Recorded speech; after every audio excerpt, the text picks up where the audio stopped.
solemnly swear that the testimony you're about to give before this court and jury to be the truth, the whole truth, and nothing but the truth, so help you God? I do. See if I can there's three sheets of paper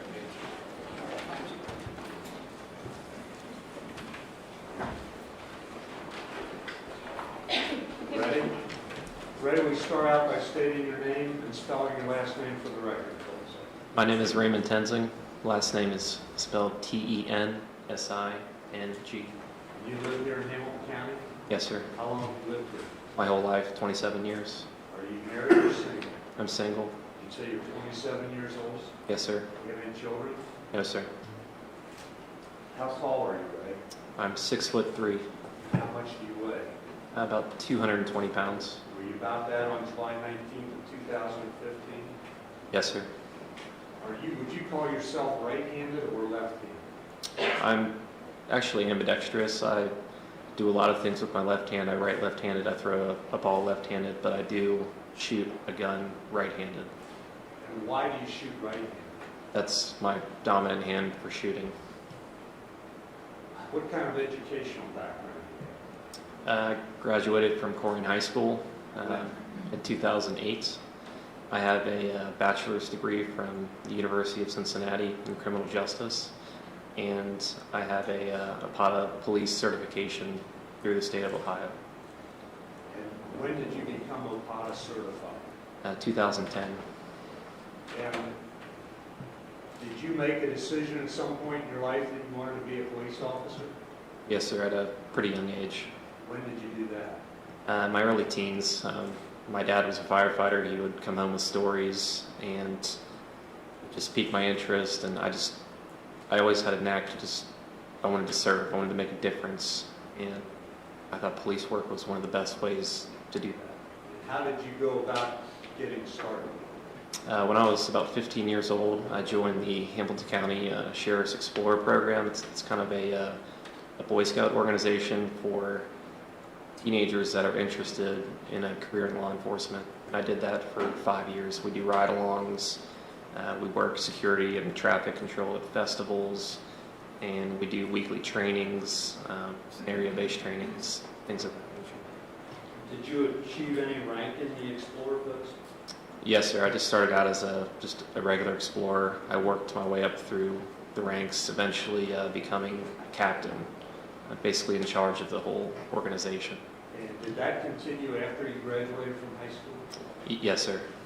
Where did you go to college? Actually, my freshman year, I went to Ohio State, where I studied criminology. And after my freshman year, I transferred back to University of Cincinnati. And you indicated you got a Bachelor of Science in Criminal Justice?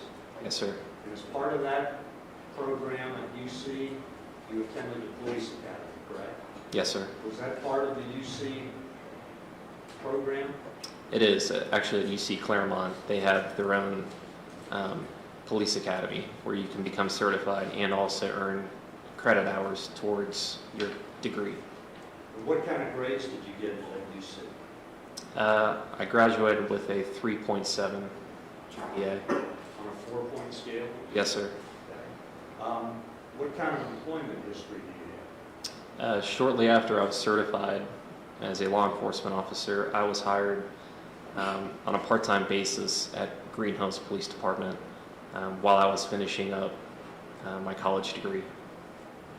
And how long did you work at Green Hills? Just shy of 4 years. And where did that fit in connection with your college? I worked part-time, mostly at night, with Green Hills as an officer, and then during the day I would go to school to finish my degree.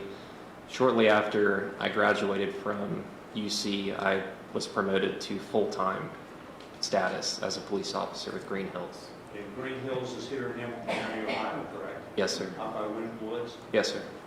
And then how long did you work full-time for Green Hills? Several years, 2 or 3 years, I believe. And what happened after that? I actually applied to the Ohio State Highway Patrol in the fall of 2013. I was accepted into their State Highway Patrol Academy in Columbus. And you did not complete that, correct? No, sir. Why not? When I went up there to receive the training. It was a 6-month academy. I believe during the hiring process there was a good chance I could be stationed back in Cincinnati as a state trooper. And when I got up there, I just more or less had kind of an epiphany that this is not right for me. I didn't want to run the risk of being stationed in Cleveland or Chillicothe for 10 years by myself. I wanted to remain local in Cincinnati, and this wasn't a fit for me. So you did not complete the Ohio State Police Academy, correct? No, sir. I went back to Green Hills full time. Do you remember how long you worked back at Green Hills? Until I was hired at UC. Yes. Approximately 8 to 9 months. Then your next stop was at the University of Cincinnati, correct? Yes, sir. When did you start at UC? April 14th of 2014. And what was your rank when you started? How did you get hired at UC? What did you start out doing? Just patrol officer. Were there a number of new officers hired at the time you were? Yes, sir. Was there any reason for that? There was a large problem with crime in and around UC's campus, and in order to address that crime, UC had authorized to grow their police department to hire more officers to essentially go farther out into the surrounding community to address those crime issues. You were one of the officers hired, correct? Yes, sir. Okay. Let's talk about July 19th, 2015. You remember that day? Yes, sir. You were scheduled to work that day? Yes, sir. What hours were you supposed to work? 3 p.m. to 1 a.m., second shift. Do you recall that was a Sunday? Yes, sir. Remember what kind of weather there was that day? I believe it was a typical hot summer day. Do you remember what you did before you went to work? Yes, I actually took my mom out to breakfast. And so what time did you go to work? I usually arrive early, about 2:30. I arrive in plain clothes to work because my uniform and my equipment is in my locker at UC Police Department. So I arrive early to change into my police uniform. And what's the first thing you did that day after changing into your uniform?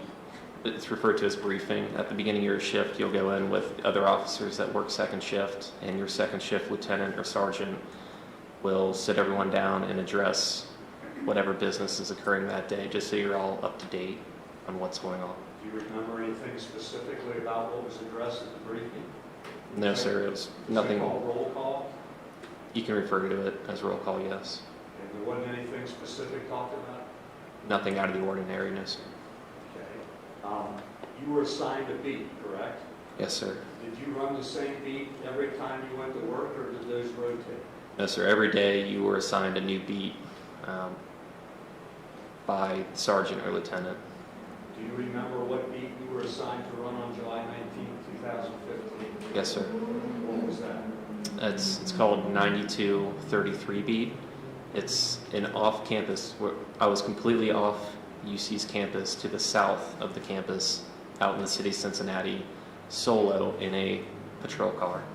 Okay. And is it correct that UC officers all the time at that point were running beats off campus and patrolling off campus? Yes, sir. We had more off-campus patrol beats than on-campus patrol beats. And why was that? Again, to address the crime issue at the time, our chief, Jason Goodrich, he was a very big proponent of proactive traffic stops, being out in the community, being visible. And since we had a mutual aid agreement with the city of Cincinnati, we had police powers and jurisdiction out in the surrounding areas of Clifton around UC's campus, and actually the whole city for that matter. But we just stayed within close proximity to UC's campus. And were you under any specific orders to write so many tickets per shift or anything like that?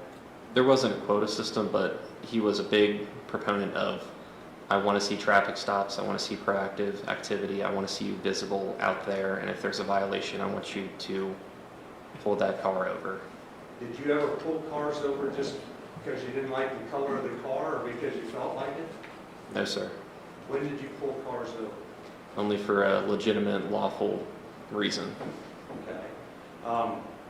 You mentioned you were a solo car. What did you mean by that? Sometimes you can have a partner ride with you. That might be referred to as a two-man unit, but our normal assignment for that 9233 beat was for you to ride by yourself in a car. And we are here today because of your involvement with Sam DuBose, which occurred about 6:30 on July 19th, correct? Yes, sir. Were you involved in any traffic stops prior to your encounter with Mr. DuBose? Yes, sir. Judge, may I approach the witness, please? Amen.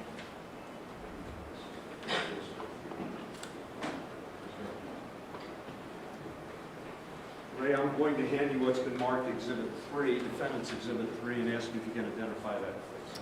It's a copy of my body cam videos from previous traffic stops on July 19th. And are those all the traffic stops you were involved in on July 19th? Yes, sir.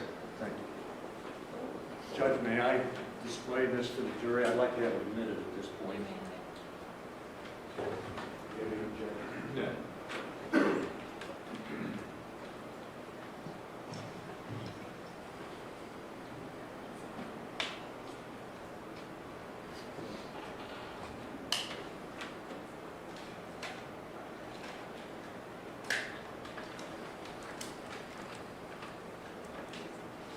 Ray, I will every now and then interrupt and ask you what's going on.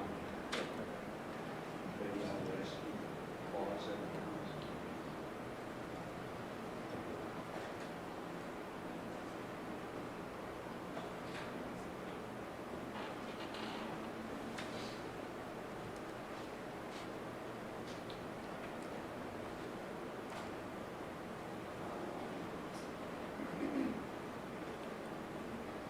You started with number 3.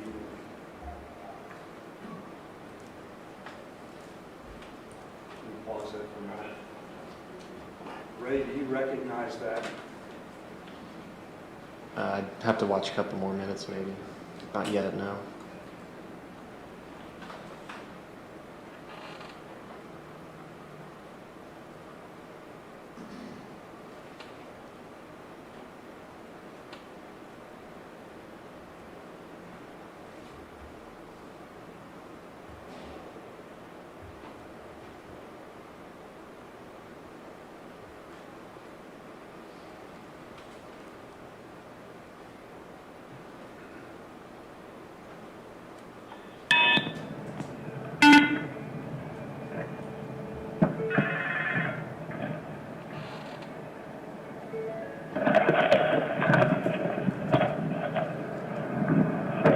I do recognize that. Okay, will you pause?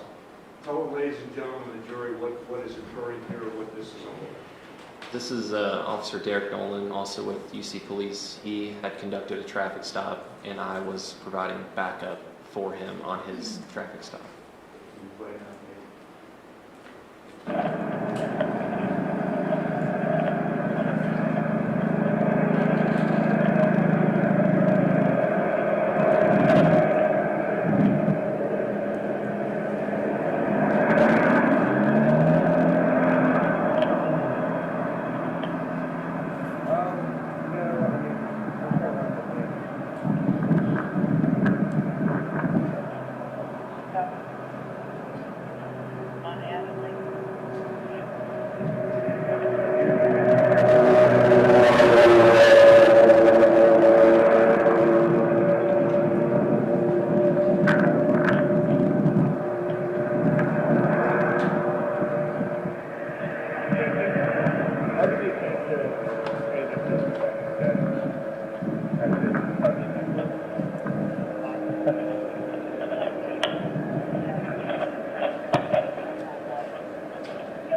there an expiration on that? That you saw? Talking about it. Watch out.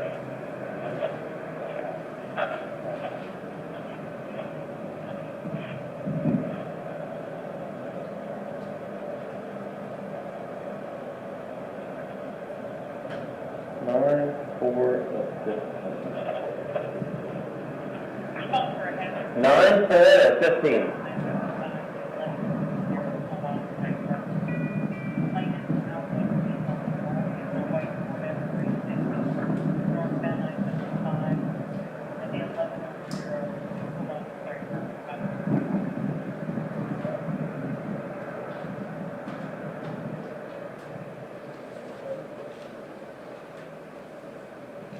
Eight, 4, 7, 2.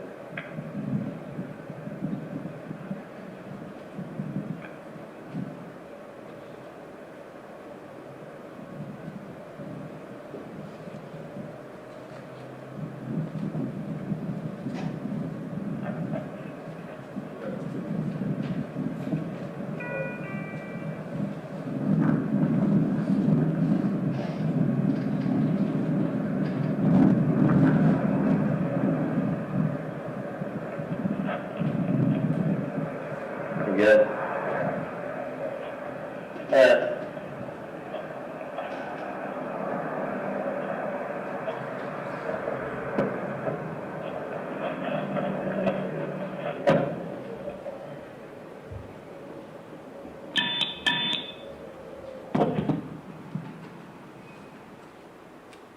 Okay, Ray, why did you activate your body camera on that particular stop? Our policy dictates at UC that anytime you are on a traffic stop or you come in contact with anyone, that you activate your body cam. Was there anything unusual or out of the ordinary about that particular stop? No, sir. You did not make that stop, correct?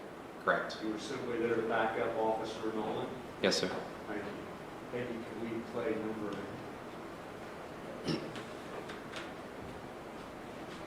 1 on there?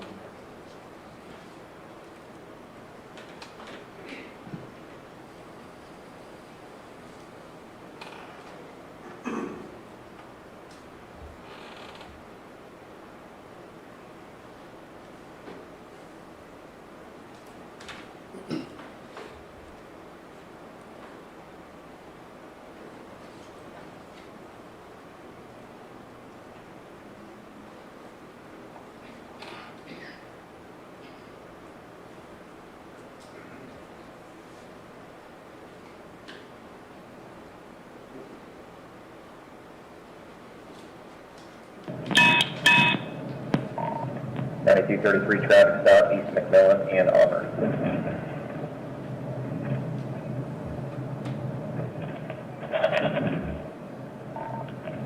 George Mayor Henry, 3202. Occupied by 2.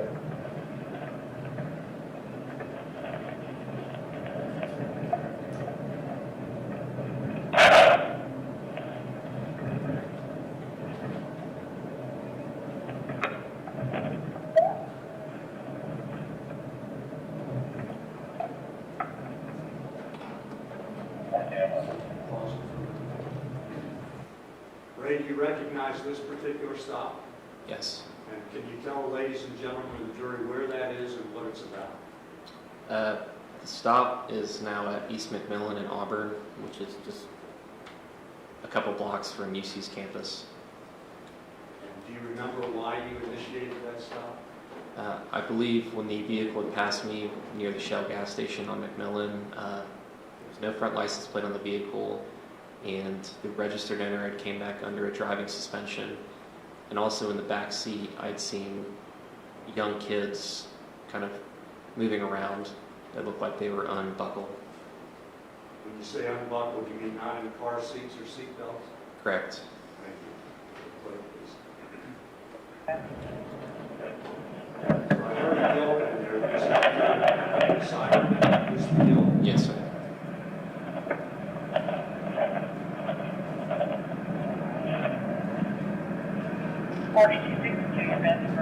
Hey, so that's going on to UC Police. You ever license on you? this your car? Okay. The reason I'm talking to you, you have a front plate on your dashboard somewhere? Oh, okay. Yeah, that's gotta go in the front of the car, man. Then I saw your kids in the backseat there trying to... I got my idea on my license. Where's your license at? What's up with your license? Don't have it. I don't know if it's after Okay. Are these all your kids in the backseat? Okay. Is anybody under 4 years old? Okay, what happened there? The front plate is in the dashboard area, which is supposed to go on the front of the car, and then the driver did not have a valid driver's license. He presented you with what? I believe it was a state of Ohio ID card. Do you know how one obtains one of those? Yes, sir. When your driver's license is revoked or you don't have one, you can be issued a state ID. And by the very nature of him giving me the state ID, I knew at that point that he was not a valid licensed driver. I thought I heard him in there tell you that he was suspended. Yes, sir, in addition to that. Okay. Go ahead. What's that? Okay. If they're under 4 years old or under 40 pounds, they have to be in a car seat and a booster. Then you have 4 kids in the back seat, and there's only 3 seatbelts. So. the only car we got. This is my wife's car, actually. Is this? Okay. Do me a favor, can you shut your car off for me? And can you hand me the key? Is this your wife with you, I'm assuming? Okay. Does she have a valid driver's license? You asked the driver of that vehicle to turn the car off and hand you the keys, correct? Yes, sir. Why did you do that? To prevent him from driving off at that point. He had in the car with him his wife and 4 kids in the back seat? Yes, sir. Please vote. No? Okay. So what, man? I'm just going to detain you right now. That does not mean you're going to jail or anything. You can just set your stuff down. Just interlace, hold on. Interlace your fingers to the top of your head for me. And go ahead and face your wife, like in your seat. Just kind of slide towards her. And give me your left hand. Like I said, man, you're just being detained, okay? If everything goes smooth, you get a ticket, be on your way, alright? And give me your right hand behind your back. Alright, now you can step out. Let's get back to the... Why did you handcuff that individual and have him out of the car? Driving under suspension is an arrestable offense. It's the highest misdemeanor, and you can be taken to jail for it, but you can also be cited for it. It's officer discretion. In addition, since we're on a busy road like McMillan, since he doesn't have a driver's license, I'm going to have to talk to him more about those issues, and it's easier and safer to do it when he's back at my police car to talk to him instead of standing on the side of the road where cars are going behind you. And the handcuffing is for your safety? Yes, sir. Thank you. Please. Back of your call back here, so we're out of traffic. I'll adjust from here in 1 second. So what's up with your license, man? I had a car, man, and Yeah? I had a they sent me something from Columbus.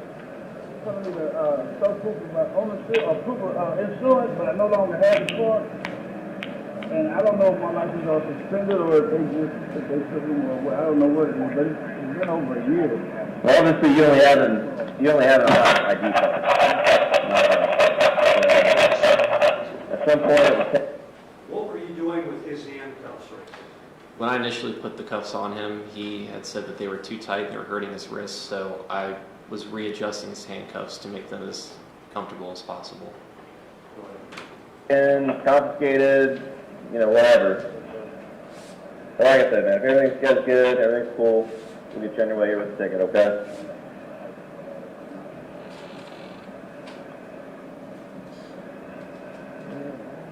Nothing illegal on you, right?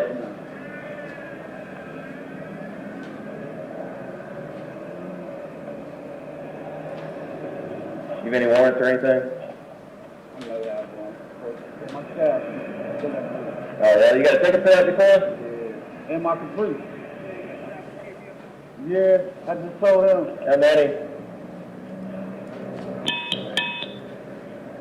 How many do you think you have?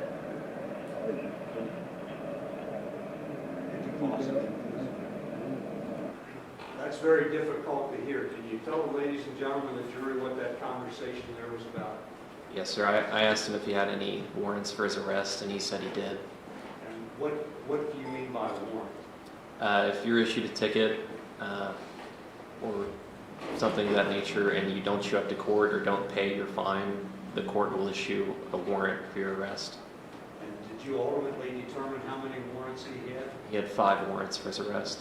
And for what, do you know? I believe they were all for just various traffic offenses. Okay. Right on, please. Can you put your feet up for me, man? 5.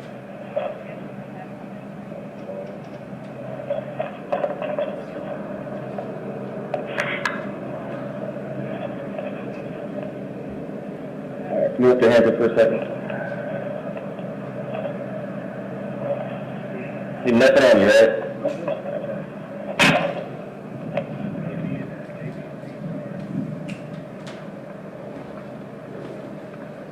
Okay, so on a videotape us?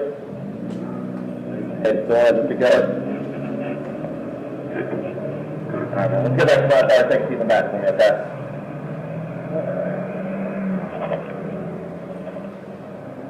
Just ready for the first one. Take a seat for me. Correct the AC here in a second, I'm gonna power it up. What did you just say to him?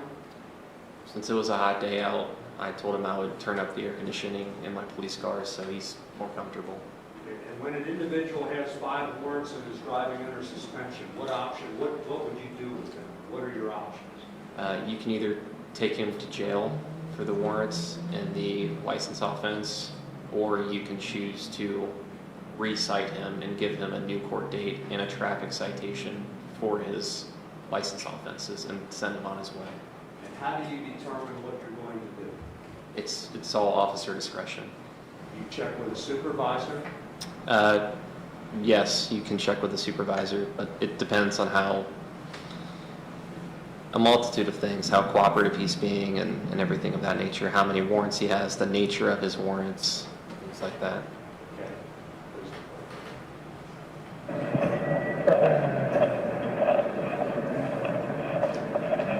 Sam, do you have your ID on you? Are you aware of that too, as far as your kids go with car seats? What you mean, come on? If any of them are under 4 years old or under 40 pounds, they have to have a car seat. They have to be in one. And you have, what, 1, 2, 3, 4, you have 4 kids in the back and only 3 seat belts.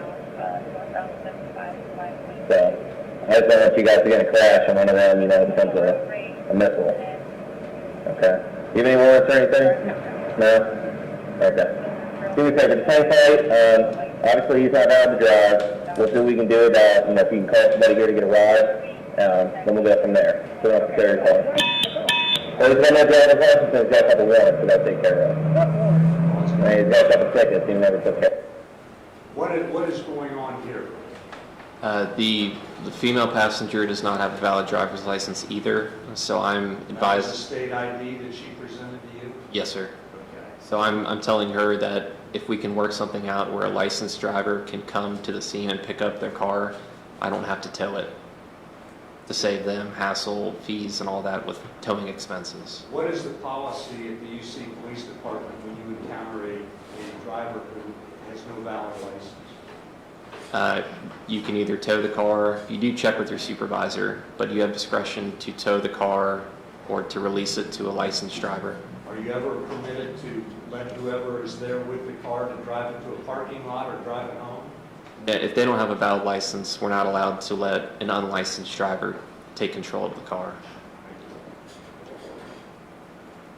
So, let me look at that, we'll figure it out, we'll try to get you guys in the right here, okay? Actually, if you guys want to turn the car back on for the AC, I know it's hot out. There you go. I'll be right back with you, okay? Again, since it was hot out, I gave the keys back to the passenger to turn the air conditioning on so the car wasn't too hot for them to sit inside while they're waiting. Did Did you know it was going to be a while? It was going to be a couple minutes, yes.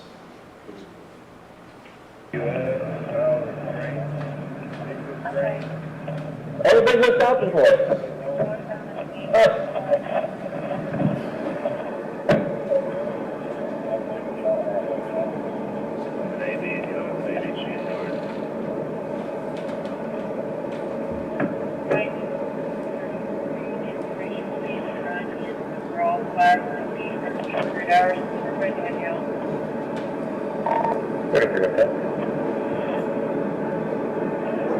So basically, all the reasons I stopped you for, It says on the top left, it was at about 4:30 in the afternoon.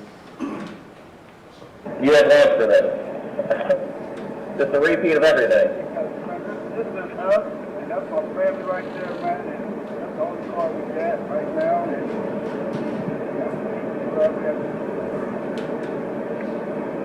I understand that, man, and I understand it's hard to not drive.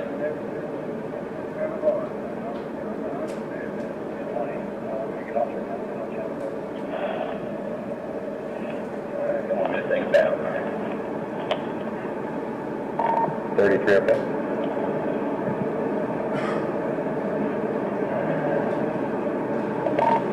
Latitude 33 on 2. Okay, this guy has 5 cases. What's the deal? These all from 2015 has decided, what are you planning on doing with this guy? In May of 2015, and yeah, a total of 5, and 2 of them are an AB, and 3 of them are ABC charges. He's been cooperative with me, so it's your discretion. What are you talking about there? I'm talking with my supervisor about his warrants and getting his basically opinion of what I should do with the driver as far as taking him to jail or giving him a new court date. What was the 2015 and the ABC and that sort of? That plays a role into whether we recite or not. If their warrants are very old, we may be more inclined to take them to jail because they haven't taken care of their warrants. If their warrants are newer, such as his, I believe, were May of 2015, we may be more inclined to give him a recite because it was so recent.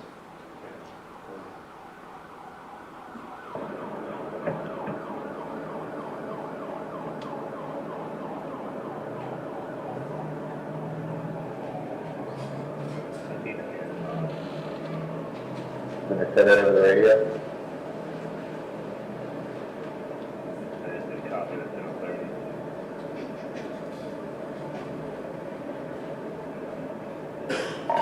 And they're all just traffic ABSs.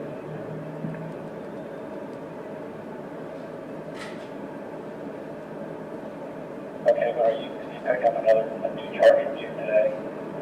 If so, what's the charge? Yeah, he's gonna get 3 more. No front license plate, DUS, and child restraint.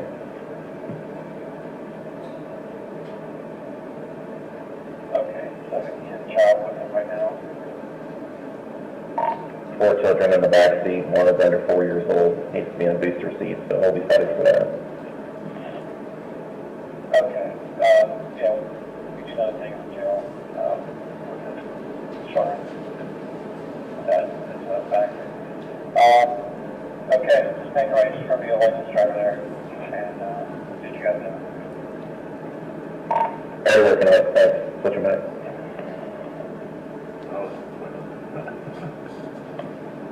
Alright, you good? I'm good, man, thanks.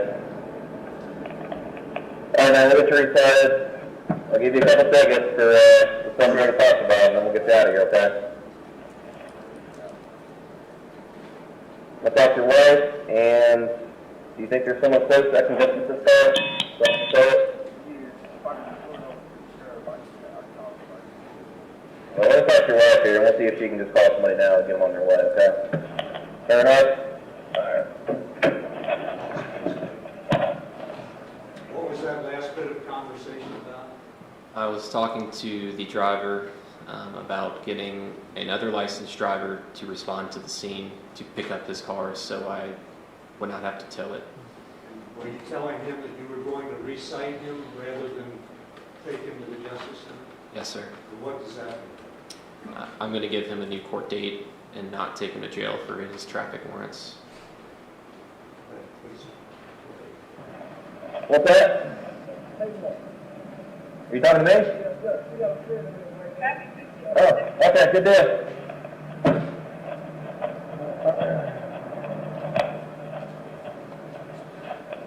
All right, man. He's going to be recited on his warrants, and he's just going to get a couple tickets.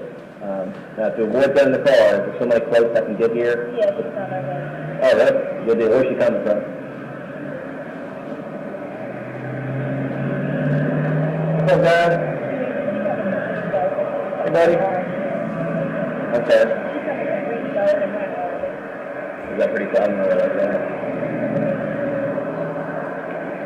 Is she coming by herself or with somebody else?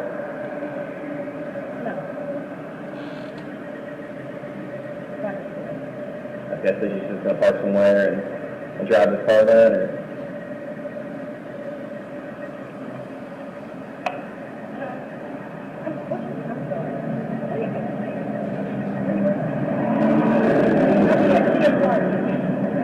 Okay, sounds good. Yeah, she can get here within about 15, 20 minutes. That'll work out. Then we'll have Emily get you guys on your way, okay?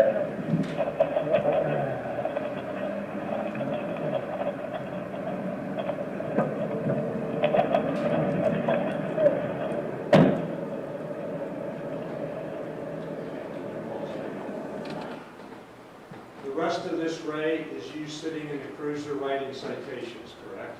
Citations and a new court date, yes. Okay, and when that was completed, what happened?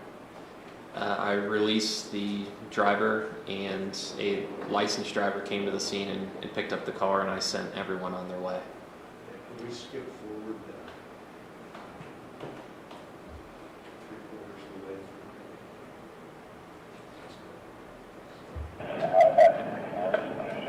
through? You're still writing citations here? Citation and the recites.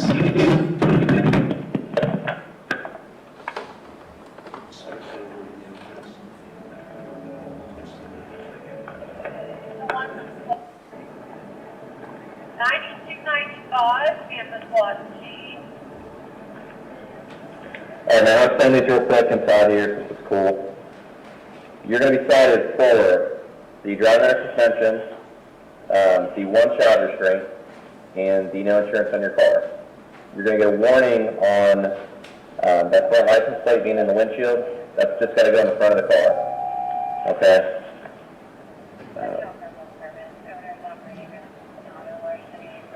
The breaks you're getting, since you were pretty cool with me, are the license plate, your car's not getting towed, and you're not going to jail. Okay? If you were not cooperating with me, you wouldn't be going to jail for your warrants. And these. Okay? So this is going to be a mandatory court appearance on August 6th. That's a Thursday. 1 p.m., room B at the Justice Center downtown. Same thing with your warrants. Your new court date for that is also August 6th. Same date and time. Same room. Any questions on this?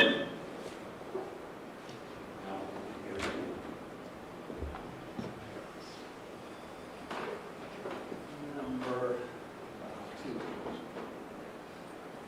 This next one is a Okay. All right, you get out, have you signed these, and you're good to go, man. Yes, sir. All right.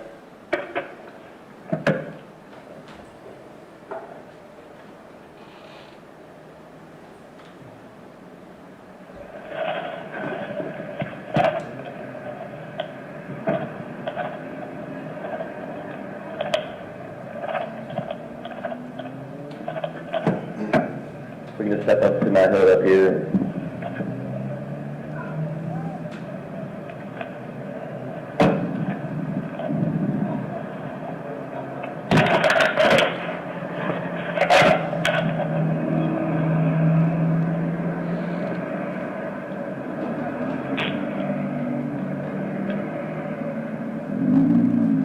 What was that? All right, I'm signing these are not Just just took his handcuffs off. just saying got copies of Before them. that, you didn't hit him, did you? No, where our body cam is, there's a pocket there, and I keep a handcuff key right there, so I'd probably hit my body cam. sign this X on your recite.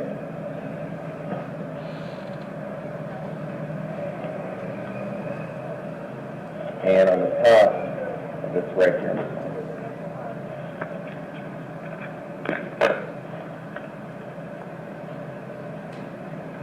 Alright, so August 5th, 1 p.m. room B. Do you have an ID? Oh yeah, let me do this here in a second. Make sure you show up to them, Max, if you don't show up, no warrant, then you'll probably go to jail the next time.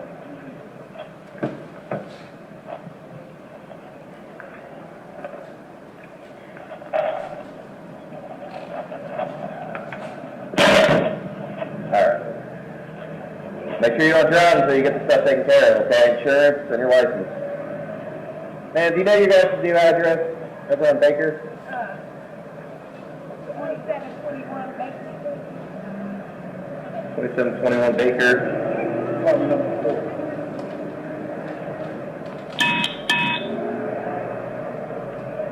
Alright, you're good. I didn't check your license. Alright, you guys have a better day, okay? He's got it. Alright.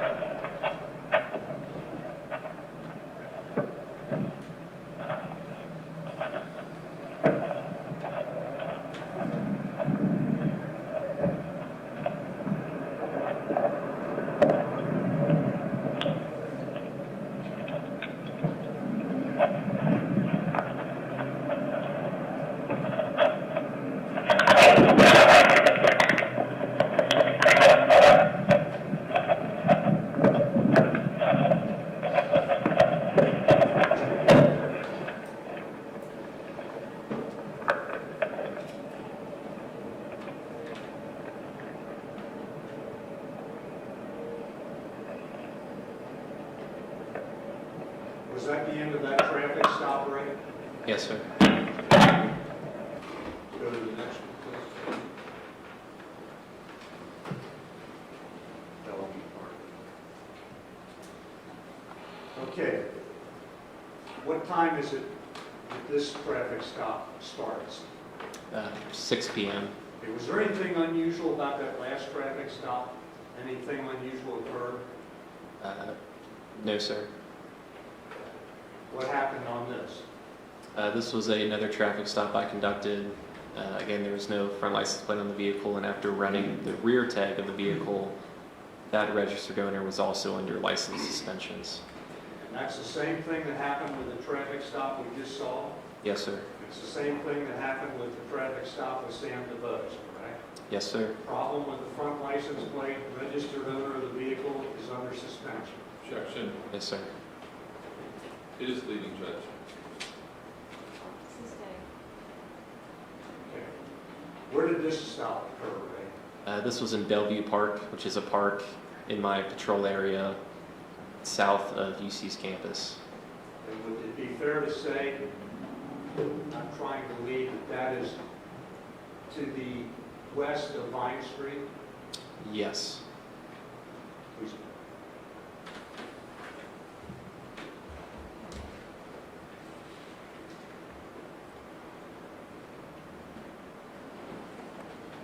This is at what time?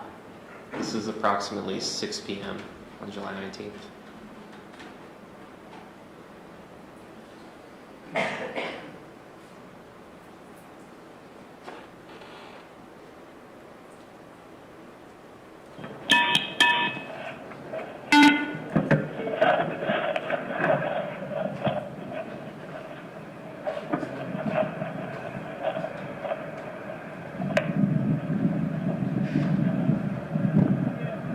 Officer Townsend, UC Police. Do you have a license on you? Good. Registered owner of that vehicle is suspended. No one. I think it's valid.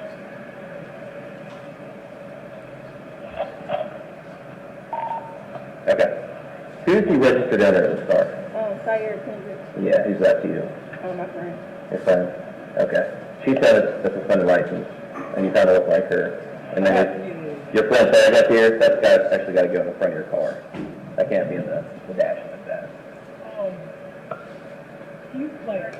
So we have to put this in front of that right now, because we don't have no tools. You don't have to do it this instant. I'm just saying, that's one of the reasons I stopped you. Okay, thank you. Okay? Ashley, do you have your ID on you, sir? Cool. Do you always drive your car? Yeah, she don't be driving the bus. Oh, she's not driving at all. Oh, yeah, She's she doesn't suspended. drive, I'm driving. All right, let me run you guys. Everything checks out good. Get you guys on your way, okay? Just hold tight.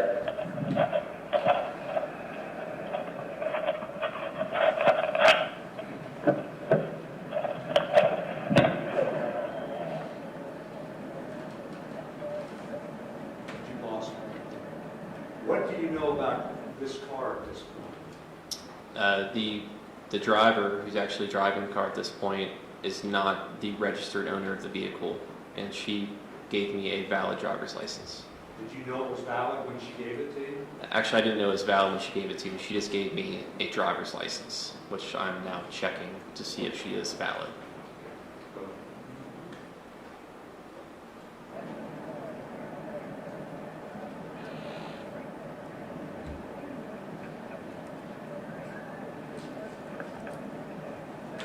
You can do all that checking right there on the computer in your cruiser. Yes, sir.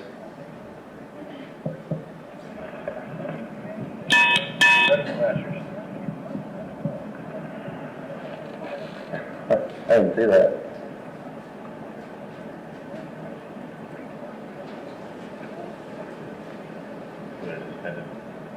That's a friend's car. Get out of here. Who are you talking to today? That was Officer Alan Van Pelt from UC Police. He was backing me up on the traffic stop. Did you ask him to back you up? No, sir. He just showed up? Yes, sir. And that's because he heard the traffic stop on the radio, correct? Yes, You would assume? I would assume so. Yeah. All right, what? Here's that back. Yeah, if you're gonna keep driving that car, just make sure that plate's just gotta be on the front, okay? Otherwise, I'll give you a warning on it, but, all right, you guys have a good night, okay? What did she say to you when you You want to get at 6:45? She said, "You too, officer." Said you're getting a snack. What was that last part about? I think we were talking about going to dinner at some point. You and Officer Van Pelt? Yeah, later on in the evening. Okay, what happened? Okay, so we're finished with that. Okay, Ray, that traffic stop lasted how long? Approximately 3, 4, 5 minutes, maybe, What happened after that? after the traffic stop. Yes. I just continued about my patrol duties. And the next stop, or the next time we see your body camera in operation is when you were at East Hollister and Vine Street, correct? Yes, sir. And that was about 6:31, Yes, sir. and that's when you came into contact with Sam DuBose, correct? Yes, sir. What were you doing at East Hollister and Vine Street? Since McMillan is only a one-way street, you can only drive eastbound on it.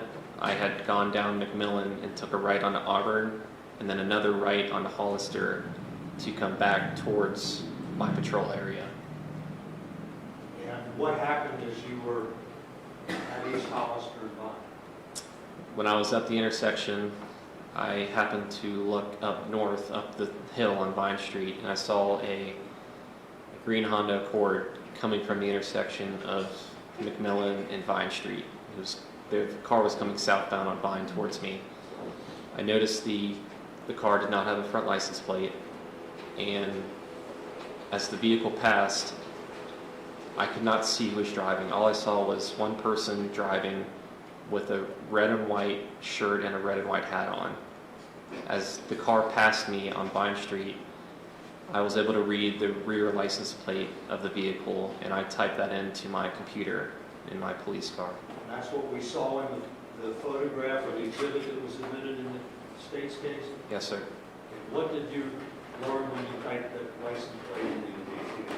That the registered owner of that car was under license suspensions. Did you learn who the registered owner was? It was a female. And I did later on learn who the registered owner was. And that was DeShonda Reed, correct? Yes, sir. What happened then? Since I came back with the vehicle, the registered owner being under suspension, that's when I pulled out southbound on Vine Street to conduct a traffic stop on that car. What was going to be the reason for the traffic stop? The no front license plate on the car drew my attention to the vehicle, but after running the rear plate and it coming back to the registered owner being under a driving suspension, which is a serious misdemeanor, that's why I pulled out to conduct the traffic stop. Is that what you were supposed to do as part of your duties with the UC Police Department? Yes, sir. So what happened?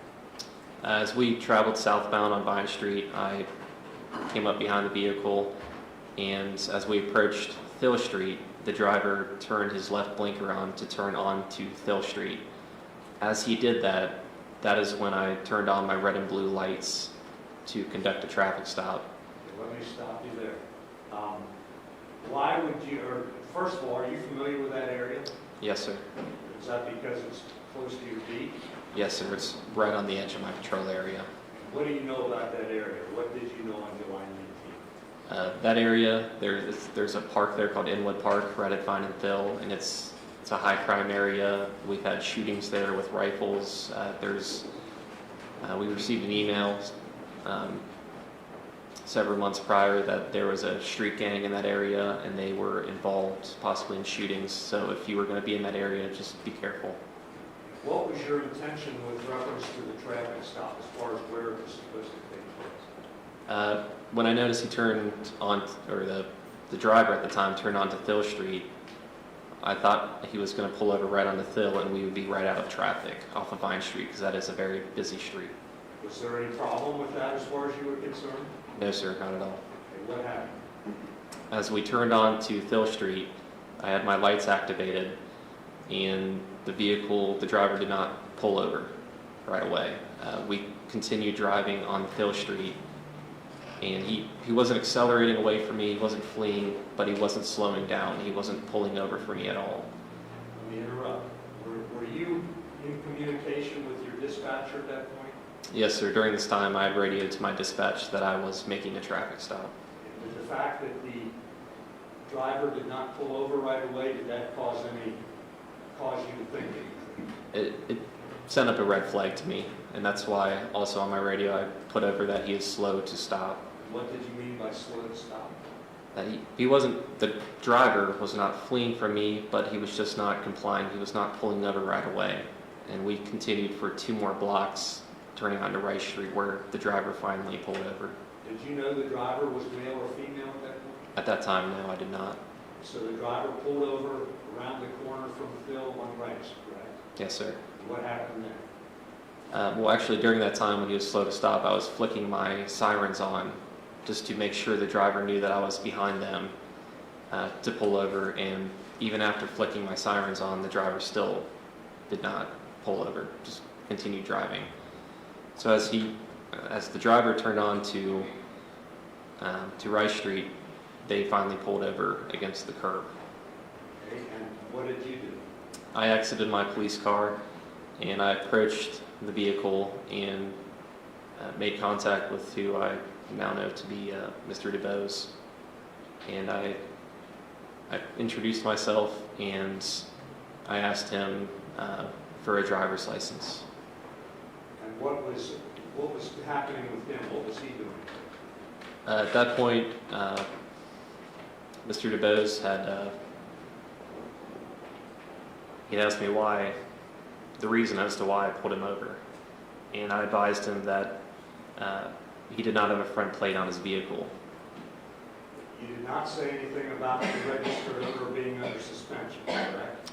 Correct. I wanted to see what his response was going to be when I asked him for his driver's license. That's why I did not tell him about the registered owner.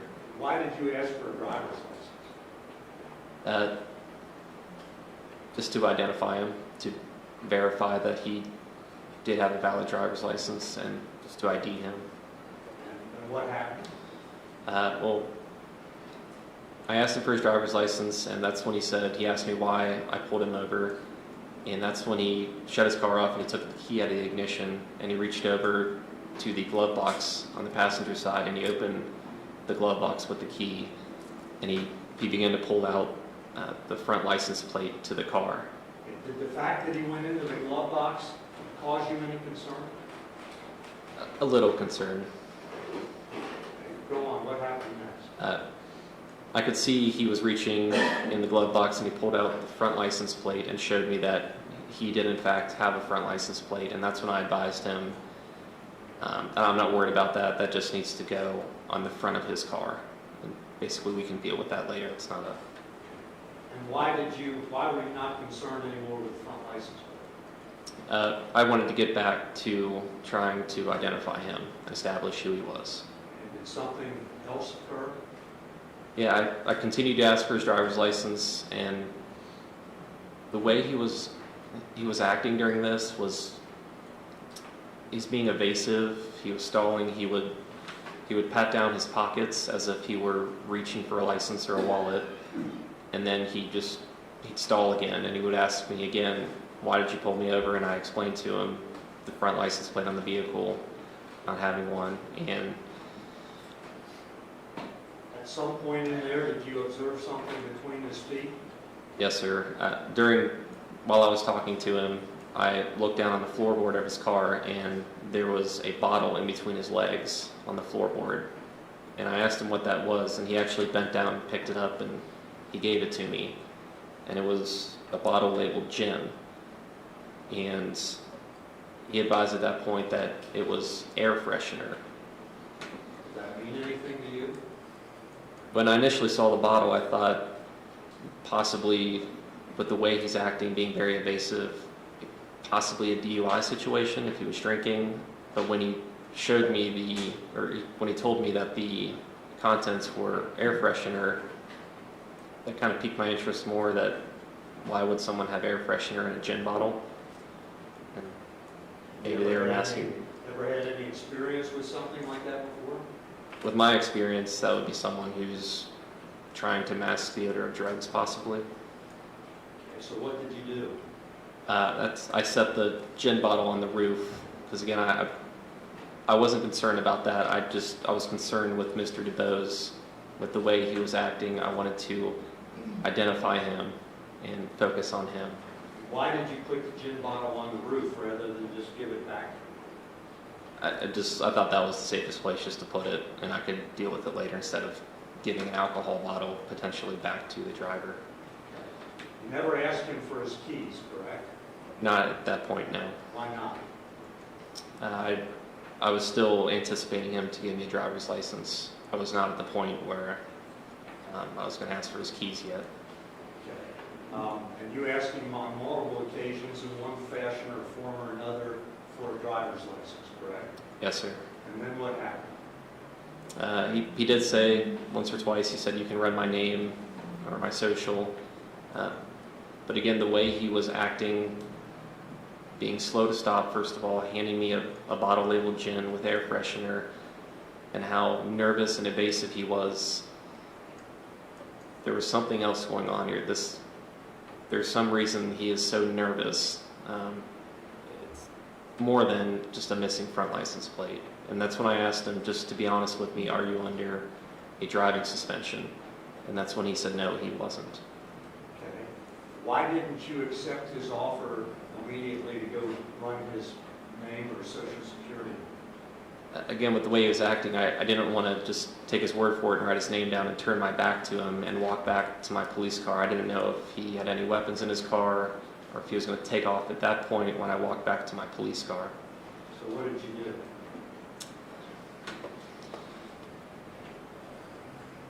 That's when I advised him that until I can figure out who he was, to go ahead and take off his seatbelt.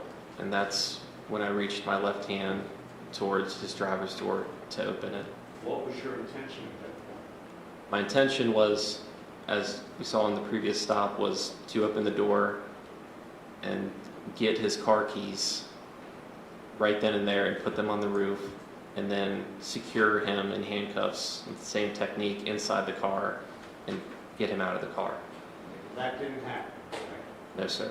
What happened? As I reached with my left hand to open the door, and at some point during our conversation, he had put the key back in the car ignition. Did you see him do that? Yes, at some point, yes, I do recall that. Saw him actually put it in the ignition, you think? Yes, I believe the key was in his left hand at some point and it went back to his right, and he just put it back in the ignition, and that was it. Okay, and then what happened? So as I go to open the car door, with his left hand, that's through the open window, he reached out and he took his car door and he pulled it back shut. And at the same time he did that, he had reached up with his right hand, he turned the car on. What did you do in response to that?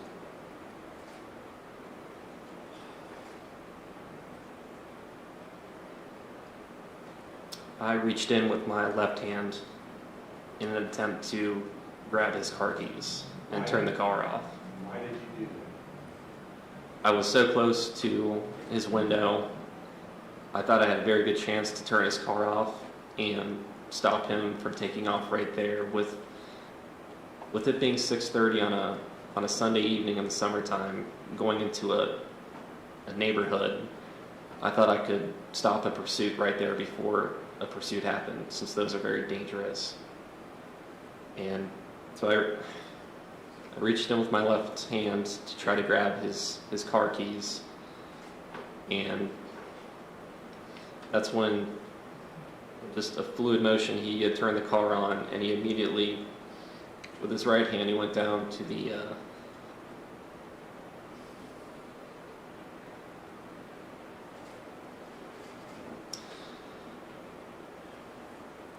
center console and shifted his car from park and just put it in a drive extremely fast, and just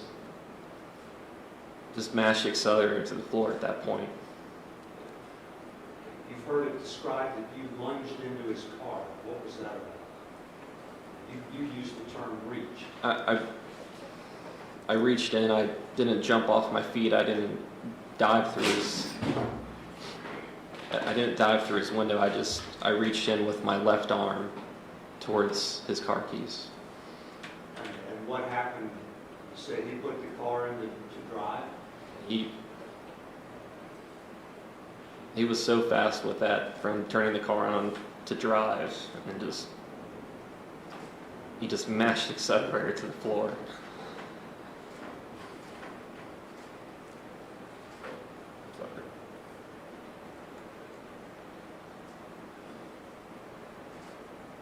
And at that point, I thought my arm was, I thought it became trapped.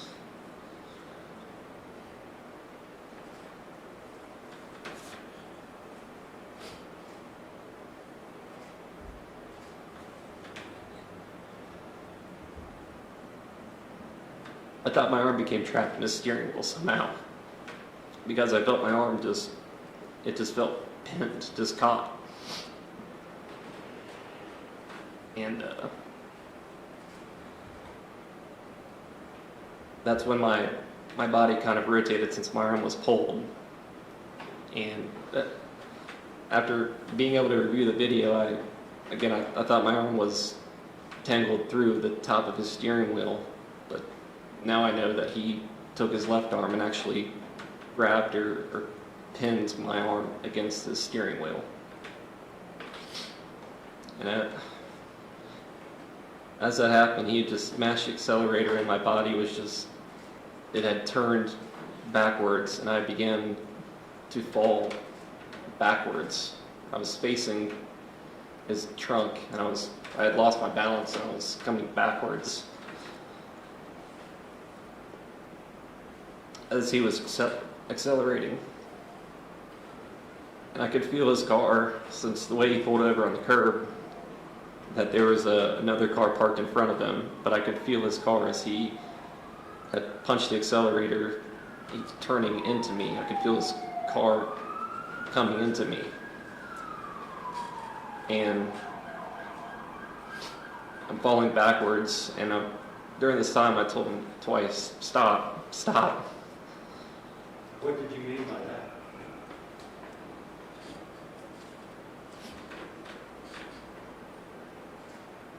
I just wanted him to stop the car. It was moving at that point? My perception, my belief at that time was that car was moving. He was accelerating. I was telling him to stop his car. I wanted him to stop. And I'm continuing to fall backwards. I still feel my arm locked in that car, trapped, attached somehow. And it happened so fast, and just my police training kicked in as I'm falling backwards, believing I'm, I guess you can use a lot of different words for it: dragged, falling backwards, moving with the car, however you want to describe it. I felt my body moving with this car and falling backwards, and just instinctively just reached for my gun, and falling backwards, I kind of fell below the plane of this window as my body was rotated, falling.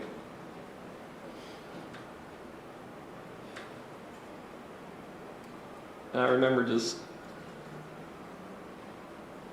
didn't want to get sucked into his car and ran over at that point. I could feel again his car just moving left into me, and as I'm falling below the plane of his window, all I remember seeing is I could just see his head, and that's just when I reached up as far as I could with my right hand and fired a shot. Did you know that you had hit Mr. DuBose at that point? No. What happened?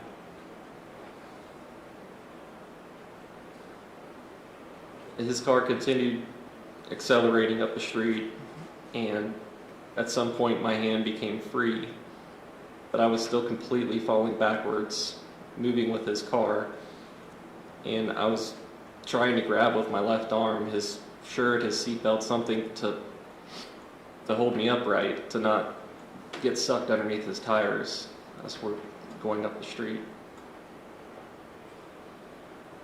And eventually I lost grip on his seatbelt, and my armpit was kind of over the windowsill, and I had lost grip, and I continued falling lower and lower, and eventually my arm slipped off of his door, and I fell off of his car. Okay, and that's all what we saw on the body camera video? Yes, sir. After you fell off the car, what happened? I landed on my back, and his car continued to just accelerate up the street, just past me.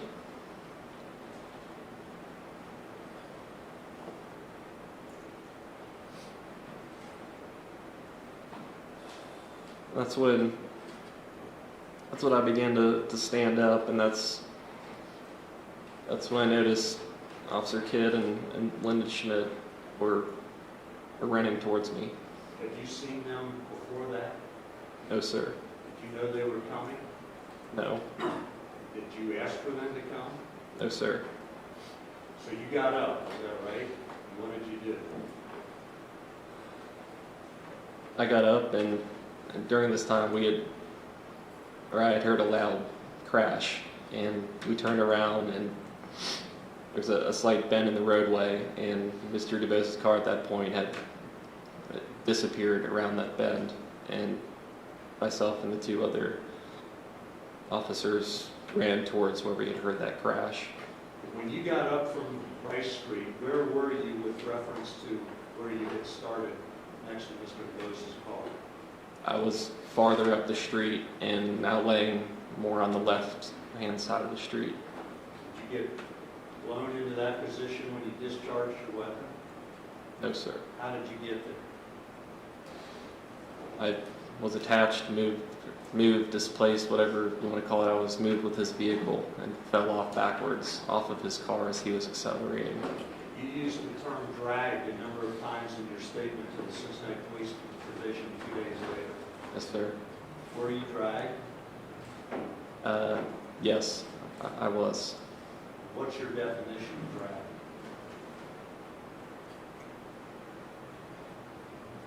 Being being moved involuntarily from one spot to another against your will. Do you know how far you were moved? How far up the road you traveled with Mr. DuBose's car? My estimation was 15 to 20 feet. Do you have any idea how fast he was going? Were you able to estimate that? Maybe 15 miles an hour, maybe more. And when you got up to Rice and Valencia, what happened? When we had rounded the corner, Mr. DuBose's car was, the vehicle was, it was screaming. It was, the accelerator was still mashed and the car was just revving. And that's when I told Officer Kidd to cover me. I didn't know at the time if Mr. DuBose had been struck or not. And I told him to cover me while I went around his car to shut the car off so it didn't keep screaming. You did successfully shut the car off? Yes, sir. Did you know Mr. DuBose's condition at that point? I did look at him, and he did have what appeared to be a wound on his head. Do you know whether he was still alive? I didn't know at that point. Did you call for medic? We did, yes. You did, or one of the other officers? I think one of the other officers.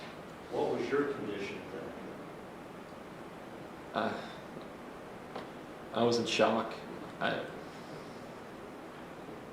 was in shock, and my adrenaline was going, and as the adrenaline started to wear off a little bit from my left elbow down, it felt tingly. It felt like I had pulled a tendon, and my arm my forearm was starting to hurt. And also my left knee was hurting, and then my lower back where my duty belt sits was hurting. Did you get any treatment for that? Yes, sir. Where? I went to University Hospital. What happened at University Hospital? They gave me pain medication and did x-rays of my arm and my lower back and my knee to see if I had any broken bones. And you did not, correct? No, sir. Would you describe your injuries as minor? Yes, sir. Now, you, 2 days later, went down to the criminal investigation section, which at the time was 824 Broadway Street, right behind here, Yes, sir. and you gave a statement to the police. Yes, sir. And they also took some photographs of you at that point. Yes, sir. And what were those photographs of? Any injuries I had sustained? This time, I'd like to hand you what's been marked as Defendant's Exhibit 12, and ask if you can identify that. It's copies of photos of the injuries I I've have. seen those photos. Yes, sir. Judge, may I show these? That's fine. I'd like to ask number 12 to be admitted, please.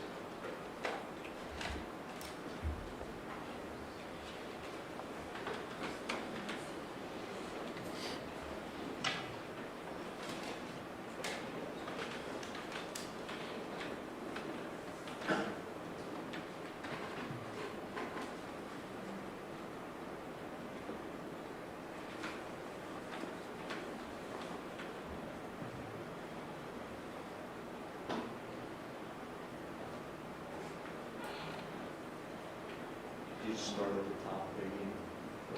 What is that? That's a picture of my whole front side of my body. That's taken on July 21st, correct? 2015? Yes, sir. What is that supposed to be? That's my left forearm on my underside. Is that a bruise there? There's a bruise and then a scratch. What is that? It's the same picture with a marker on it. Again, the bruise and the scratch on my forearm. Excellent. That? It's a little contusion or bruise also on my left knee.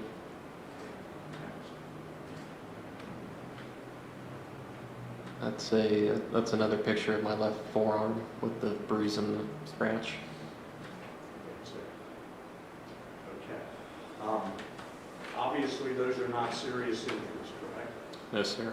Did you have those before your encounter with Sam DuBose on July 19, 2015? No, sir. Did you get those as a result of your encounter with him in his automobile on that date? Yes, sir. Did you receive any other medical treatment as a result of this incident? Objection. Be quick, Judge. Yeah, you know.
Is it correct? Go ahead. Is it correct that the objection is sustained, Judge? The objection sustained. Ray, was there any damage to your uniform as a result of this incident? Yes, sir. And I know on your statement on July 21st, you were asked by the Cincinnati police investigators, Detective McGuffey and Specialist Hine, to point out new and old damage on your uniform and your equipment. Yes, sir. And were you truthful with them when you did that? Yes, sir. Some was new, some was old, Yes, sir. and you were able to recognize the new damage? Yes, sir. When did that occur? That was on July 21st, 2 days after the incident. Well, I mean, when did the damage occur? The new damage occurred during the incident. That was not damage that was on your equipment or to your uniform prior to your encounter with Sam DuBose? Correct.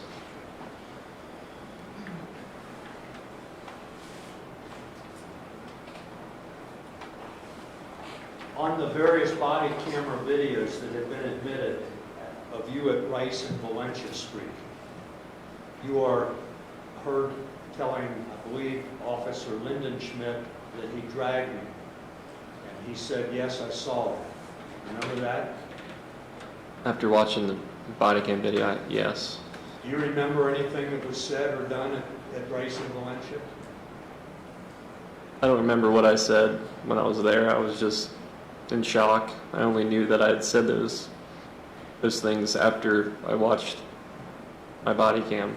Did you and Officer Kidd and Officer Lyndon Schmidt get together and decide what you were going to say? No, sir.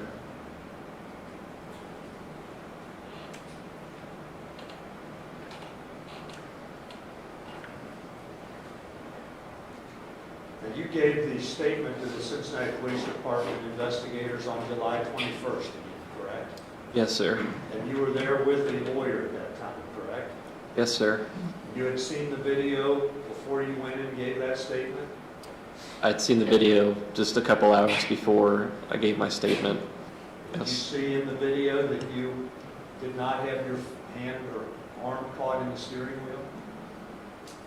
We didn't break down the video. We just watched it in full speed. So no, not at the time. I still thought my arm was caught in the steering wheel. Is that why you told the police that? Yes, sir.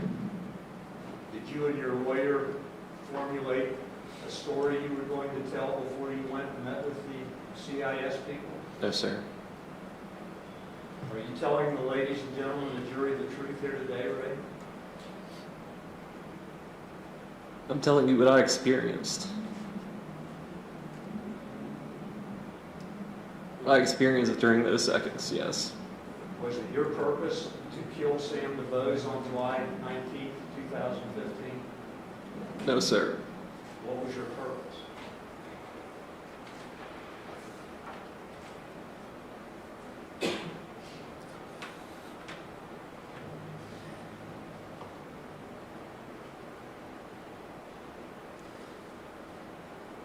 It was to stop the threat. Judge, I have nothing further. Okay, thank you. Mr. Teeger Cross. Judge?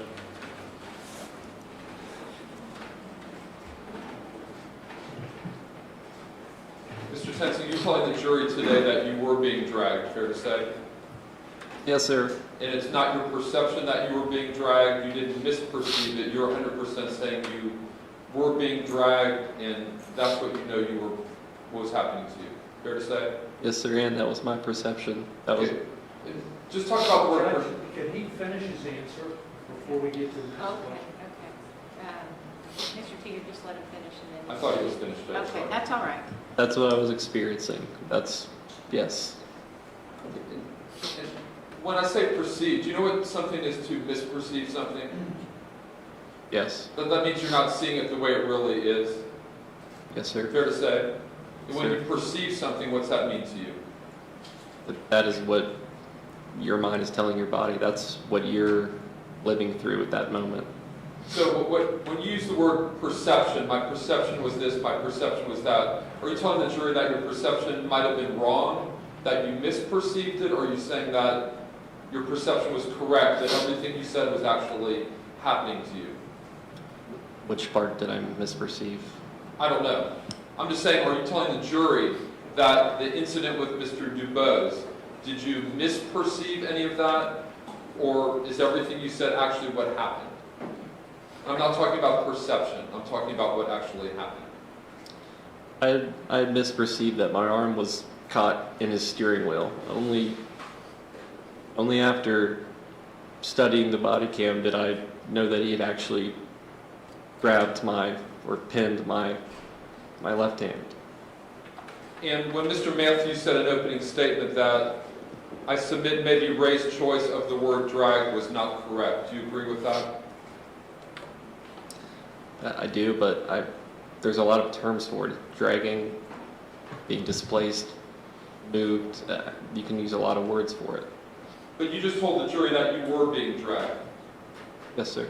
And then, so is what he said correct or not? He said to them 2 days ago, maybe Ray's choice of the word drag was not correct. Are you saying that your choice of the word drag is correct? Yes, but you can use other words too to describe it. The same thing. When you took your pilot training, did you get a class in how to testify? We did receive training on that, yes. Okay, then how to look at a jury, how to appear to be credible. Those are things that you were all taught in the classroom, fair to say? Yes, sir.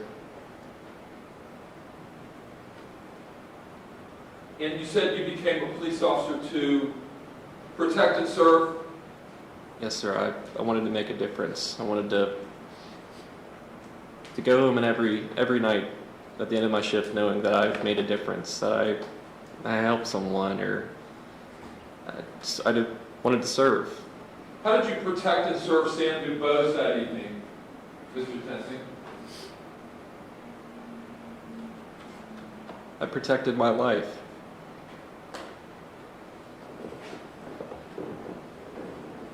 Now you're trying to say that you stopped everybody for a legitimate purpose? For For traffic violations? Yes, sir. And are you saying it's a coincidence that everybody that we saw that you stopped was African American that day? It is, yes. And you don't make any type of stops based on race at all? No, sir. And you're aware of your statistics in regard to the UC police, aren't you, Mr. Tensing? Yes. And you had the highest racial disparity of any UC police officer?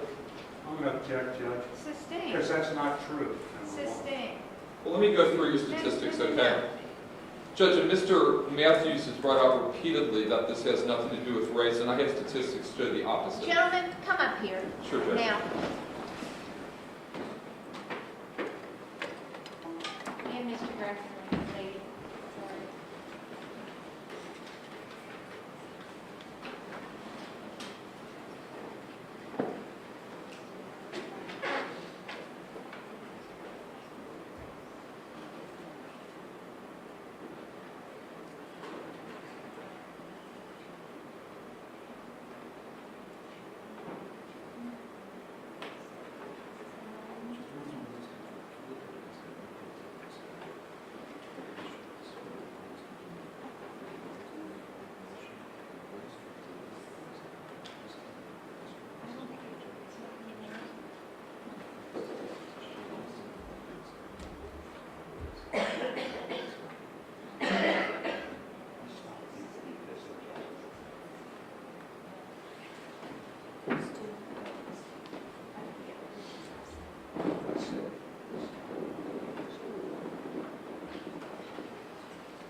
Ladies and gentlemen, I sustain the objection here to disregard what was just stated by the prosecution and the question that was asked. Go ahead.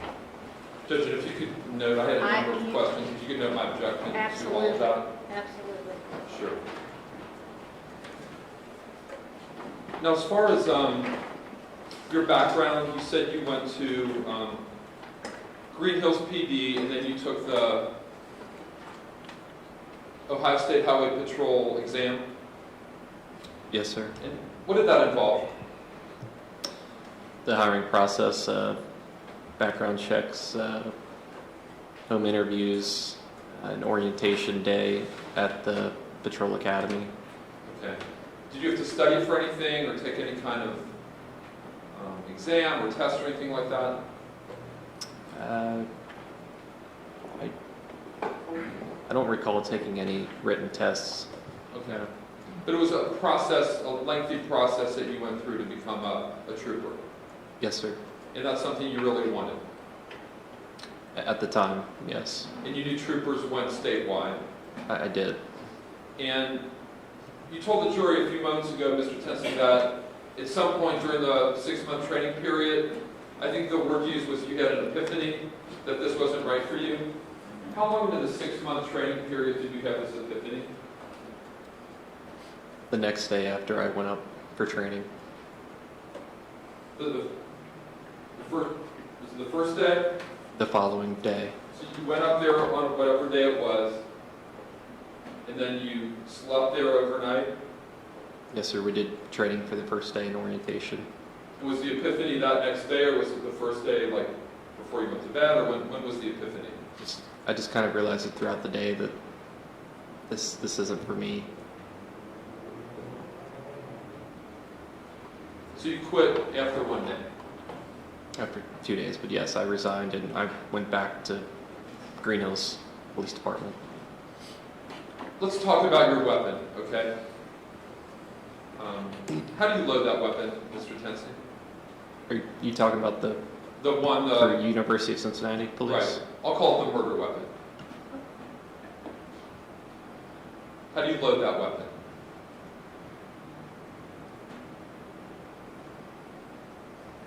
It's a handgun, and you. How did you load it? Is what I'm saying. That day. How did you load that gun that day? I did not load the gun that day. When did you load it? Several days or weeks prior, it always stayed in my holster. I didn't take it home with me. I didn't load it and unload it every day. Did you check it that day? Yes. Okay, tell us how you checked it. Just you pull your gun out and you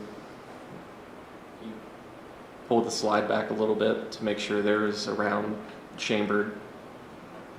And then you pull the slide back to where its normal setting is and you put it back in your holster. Could you tell the jury why you keep one in the chamber? That's as law enforcement officers, you keep a bullet in the chamber so you don't, when you pull your gun, you don't have to take time to load your gun in a fast, stressful situation. So if you didn't put one in the chamber, you'd have to pull back the slide. One would come up from the magazine into the chamber, then it would be ready to fire. Yes, sir. You'd have to take your other hand and pull the slide back, and then let it go and put a bullet in. And it's just a way to let you fire the gun faster. Fair to say? Yes, sir. Okay.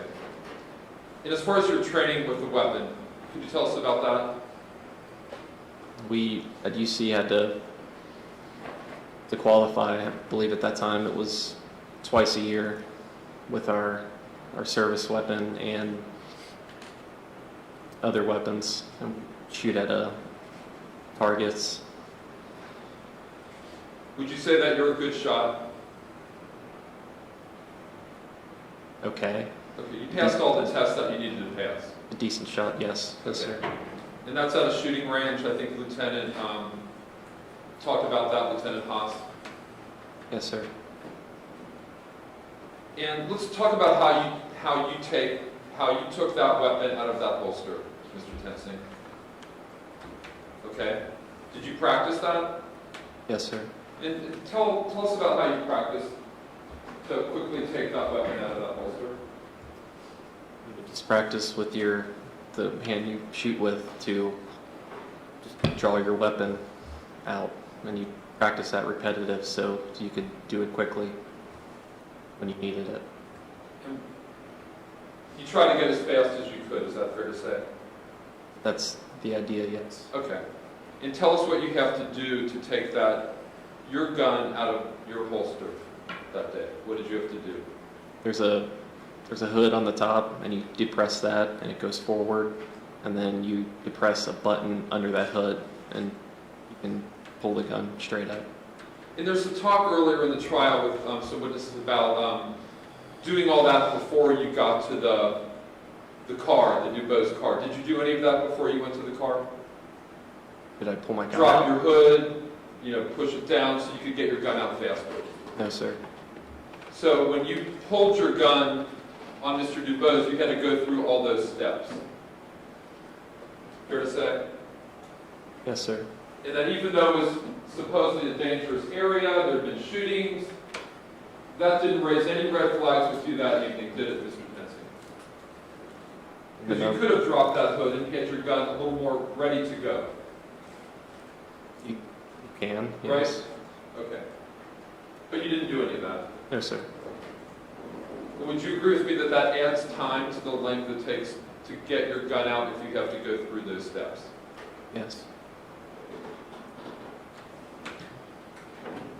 So just to be clear, all you have to do then when you pull the gun out is to pull the trigger.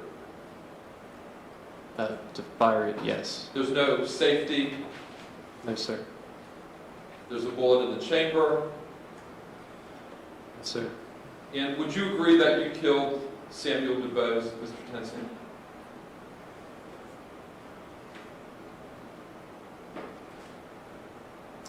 Yes, but I did it to stop the threat. You killed Sam DuBose, didn't you?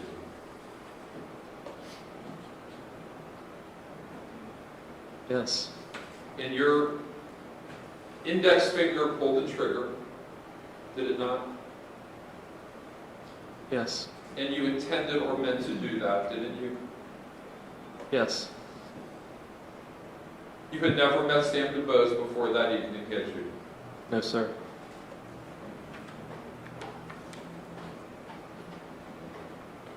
And you would agree that you purposely killed him, that all the jury has to do is figure out if it was justified or not. Objection. Sustained. Judge, can I ask for the basis of that? Let me ask you this, did you purposely kill him? Which I... No, sir.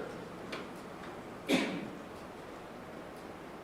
Judge, that is an element we have to prove, and I think I can ask him You've if asked, he did you it on asked him purpose. 3 times and he said yes. I don't think he did, Judge. He did. Did you purposely kill him? Judge, I object. Purposely is a legal concept. I sustained enough. Was it your intent, going through your head that time, to kill him? No, sir. It was to stop the threat. Now, when you stopped him that day, you said he was slow to stop. Is that fair to say? Yes, sir. And he never sped up or tried to flee, did he? No, sir. He just did not pull over. And you walked up to the car, there was no problem. Fair to say? He didn't try to take off on you at that point. There was not a problem, but there was a red flag that was raised in the back of Sure. my mind at the time. He answered your questions, He did not give me a driver's license. but he answered your questions about that you asked him. In fact, a couple times he asked you, he said, "Let me tell you my name, you can run." Fair to say?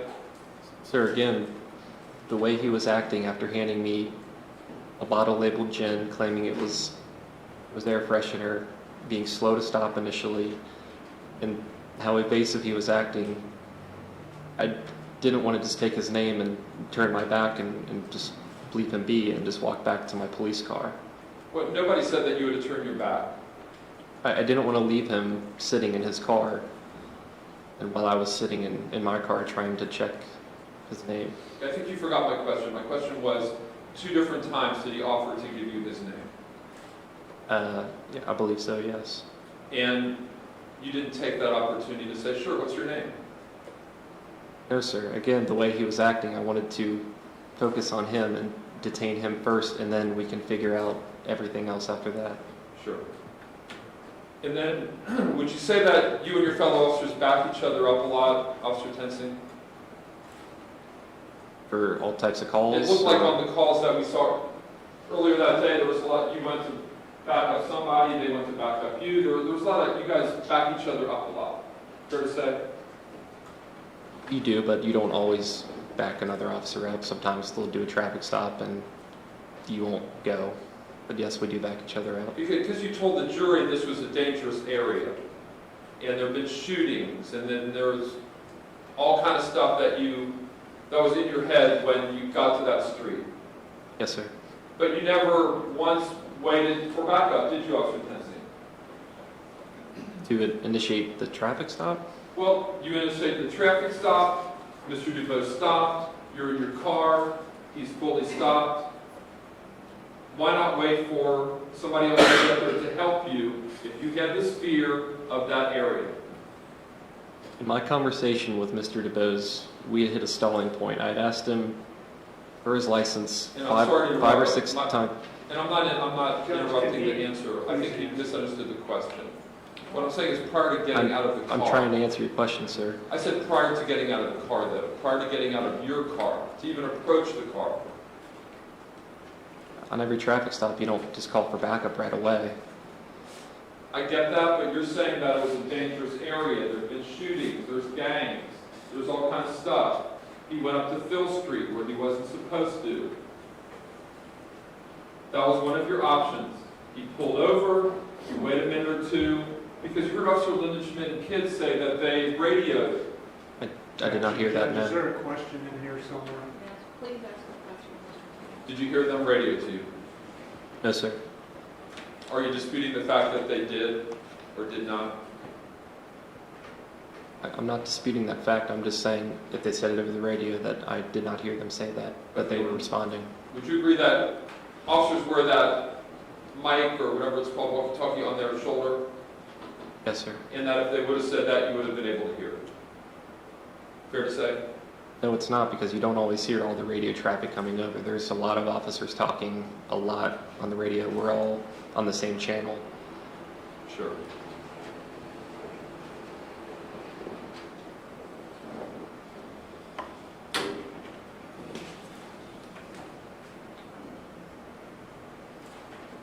Now, did you tell him that he was under detention? I did not directly tell him that, no.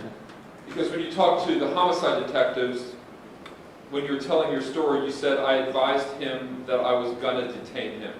Did you ever say that? It was implied because what I actually said is until I can figure out if you have a license or not, or until I can figure out who you are, something to that effect. go ahead and take your seatbelt off. That's an implied statement I gave to them to basically detain him. But when told homicide detectives, I advised him that I was going to detain him. Did you ever do that? I did not directly tell him that, no. It was So an is this implication. a lie that you told to the homicide detectives? No, sir, it's just I implied that.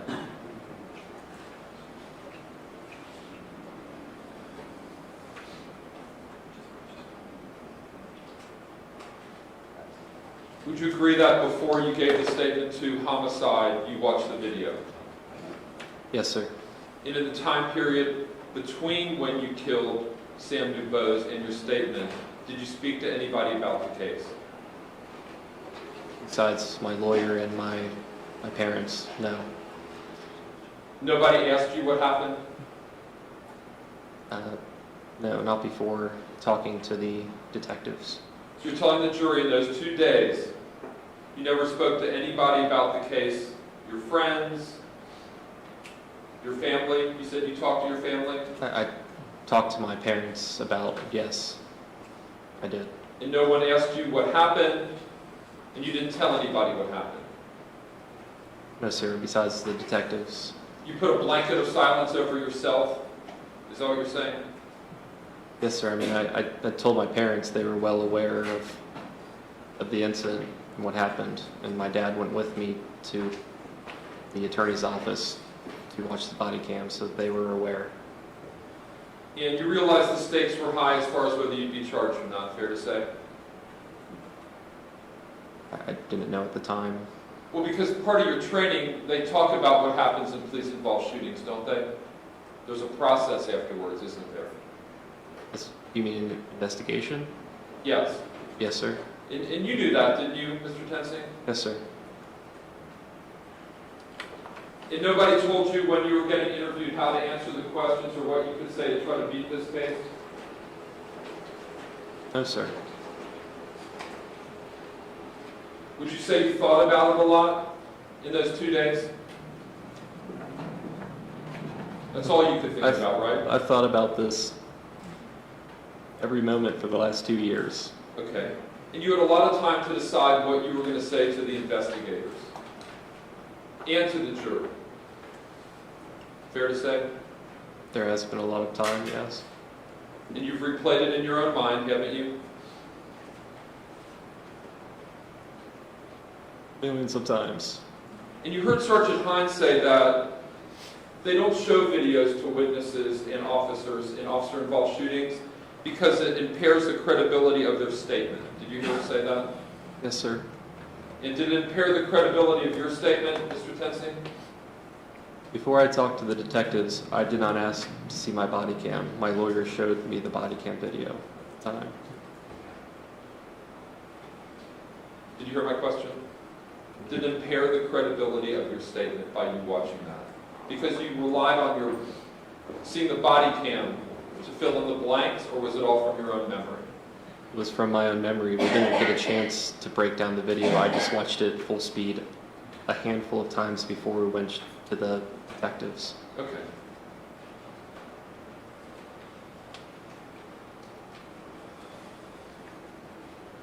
Now you heard Mr. Fredericks, and he put up the slides at the time, and he took some of your statement and showed the slides. And when Mr. Graffenried asked him, when in your statement you said, in my hand and my left arm, it somehow got caught or tangled up in the steering wheel as he's accelerating. Do you recall saying that? Yes, sir. And you saw the slide that Mr. Fredericks put up and said that wasn't true. Did you agree with Mr. Fredericks when he said that? I don't know what slide you're referring to. Well, the slide that he put up when Mr. Graffenried asked him, showing that your hand did not get caught or tangled up in the steering wheel. I still don't know what slide you're referring Okay. to, sir.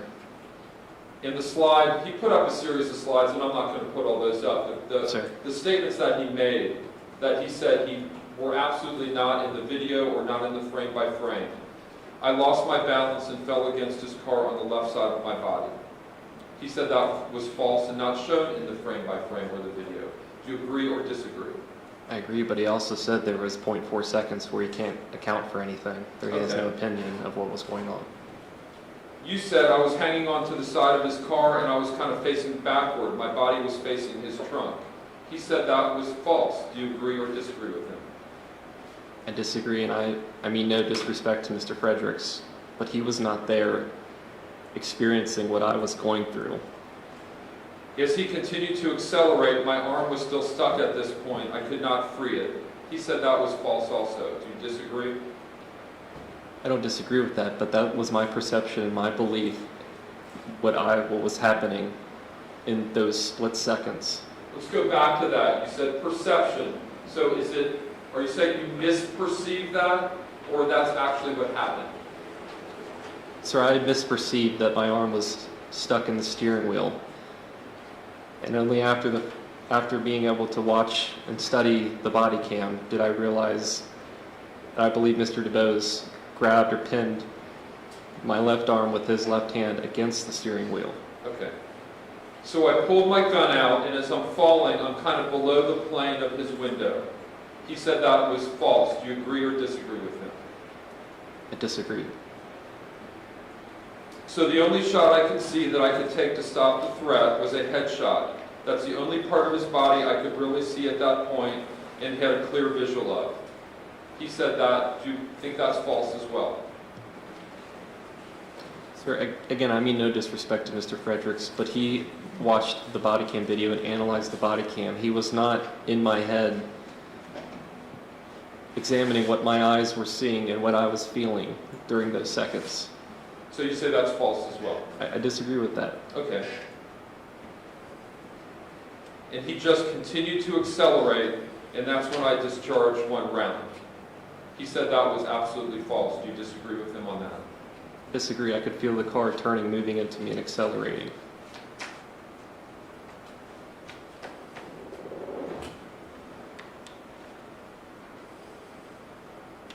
Now, after this happened, when Officer Kidd and Lyndon Schmidt were there, you had said you were being dragged. Did you recall what one of them said? At the time, I don't remember what was being said. Only after I watched my body cam that Sure. I knew what was said. Did you recall what one of them said to you, Officer Tensing? Officer Kidd said, yeah, I saw that. And did he say that the response was, did he pull a gun on you? Do you recall one of the officers saying that, Mr. Tensing? Again, I don't recall it when this was happening, but I do Sure. recall that in the body cam, hearing that, yes. So the first thing one of the uniform officers said, your backup was, did he pull a gun on you? Correct? Yes, sir.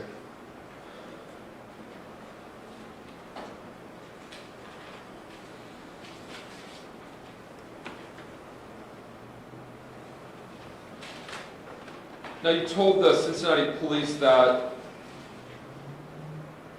you fired a gun on duty one other time at a dog. Yes, sir, at Green Hills. And would you say that it's fair to say that you felt that dog was a danger to you or others at the time? Yes, sir. Was it a danger to you or to others? It was a danger to me. And did that dog charge you? Yes, sir. And you thought that dog was going to hurt or kill you? It was growling and barking and running towards me, yes, sir. How close was the dog to you when you fired your gun at that dog, Mr. Tensing? 10 to 15 feet. And did you aim at that dog? Very quickly, yes. And you fired your gun Yes, sir. and you missed. Yes, sir. But your intent was to kill that dog. It was not to kill the dog, it was to stop the threat that the dog posed. Would you say it's hard to hit a moving target, Mr. Tensing? It is more difficult than a stationary target, yes, sir. Is it easier to shoot and kill a human who wasn't moving, who was trapped in a car with his seatbelt on like Sam DuBose, when you're only 1 to 2 feet away from his head? Can you repeat the question? Sure. Is it easier to shoot and kill a human being who wasn't moving, like Sam DuBose, who was trapped in a car with his seatbelt on, when you're only 1 to 2 feet away from his head? There's nothing easy about what happened. And the Sam DuBose shot was an easier or better shot than trying to kill that dog, wasn't it, Mr. Tennessee? We were closer together, yes. So it's easier to kill him than it was to kill the dog. Right?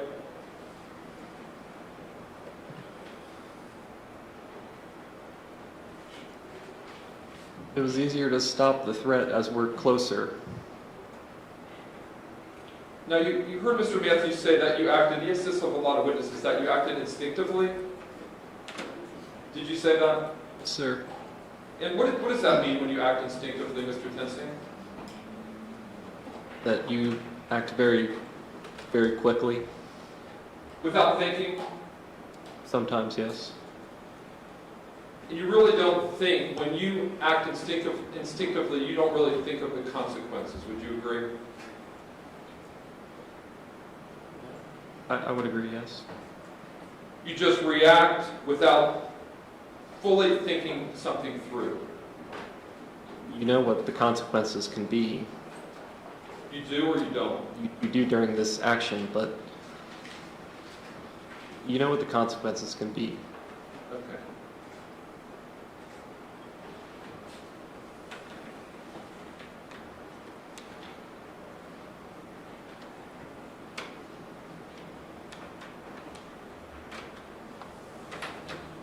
Because in your statement, you said they asked you, your statement's a homicide. The question was, your intention when you drew your weapon was to do what?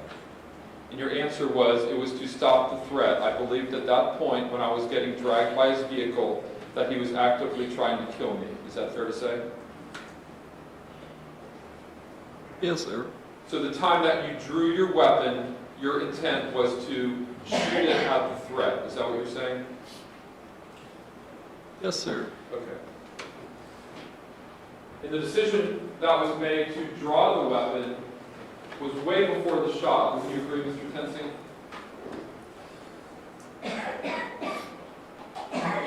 Right? It was quickly before the shot. Because you had to mess with your holster, you had to draw it out, you had to bring it up. That took a period of time. Agreed? Yes, sir. At the time that you went for that gun, what was in your head is you were going to shoot Mr. DuBose, or in your words, stop the threat. Fair to say? What was going through my mind in that moment is I'm already moving with this car and my arm is stuck and he's accelerating.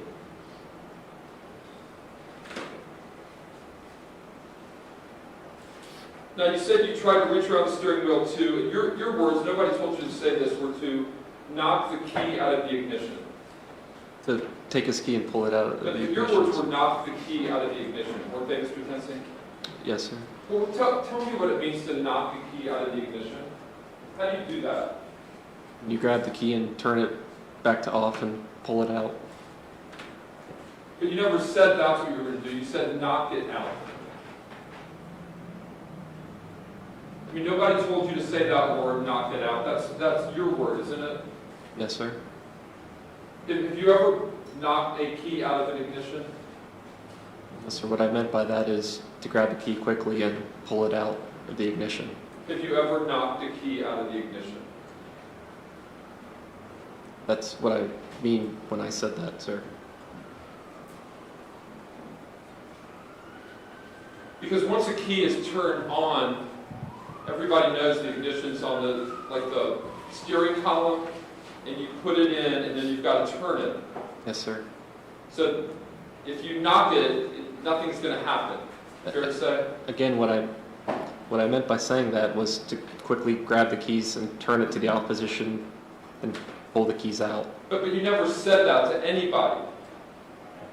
Sir, You kept saying knock the key out. You said that repeatedly.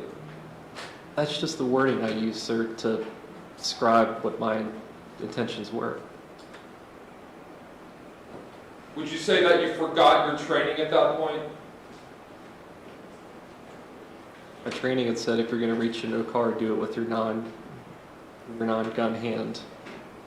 It was an instinctive reaction to reach in the car. Your training really didn't say that, did it, Mr. Tensing? It said don't reach in with your dominant hand. It never said reach in with your non-dominant hand, did it? It said if you're going to reach into a car with, don't do it with your gun hand. You wouldn't say, and then a couple other times it said just never reach in a car. Do you remember the slide I put up that said never, never, never, never reach in a car? Yes, sir, I do remember that. And you remember Chief Hughes telling you that? Yes, Right. sir, but even he said that there are times when you do reach into cars. Well, I think a lot of the officers said if somebody's unconscious or dead or passed out, or maybe you reach in a car to get somebody's license that they hand you instead of making them hand it outside the window. Would you agree this was the most extreme type of reaching into a car?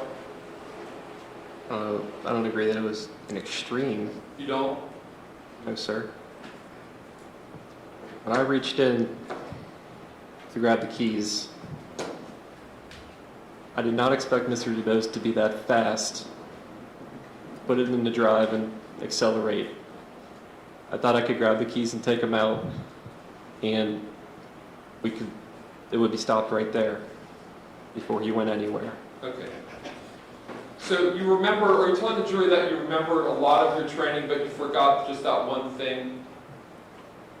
Sir, again, my training said if you're going to reach into a car, do it with your non-gun hand, and that's what I did. I reached in with my left hand. So you're saying you're following your training when you reached into that car? If what you're getting at, it's not advisable, I agree with that. It was an instinctive reaction. I reacted to Mr. DuBose's actions. And do you remember the part about cuffing somebody in the car? That was part of your training. Yes, sir. You remember that. You remember to approach the car and stand in a certain place. That was part of your training, fair to say? Yes, sir, but there are a lot of different ways to do a lot of these different things. There's no absolute. Sure. You remember that part. You did that part correctly, right? Yes, sir. You just didn't follow one part, but you remember the violent part, didn't you, Mr. Tensing, about stopping the threat? You had no trouble remembering that, did you?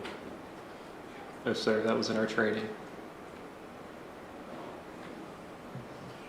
So you forgot part one, but you remembered part two, right? Sir, again, my training said if you're going to reach in, do it with your non-gun hand, and that's what I did. Well, I think the training that we all showed these witnesses said do not reach in with your dominant hand. And the implication, according to some people, was that it's okay to reach in with your non-dominant hand. That's what I'm saying, yes, sir. But nobody said it's okay to reach in and try to knock out car keys, did they? Sir, again, there's no absolutes. Every situation is different.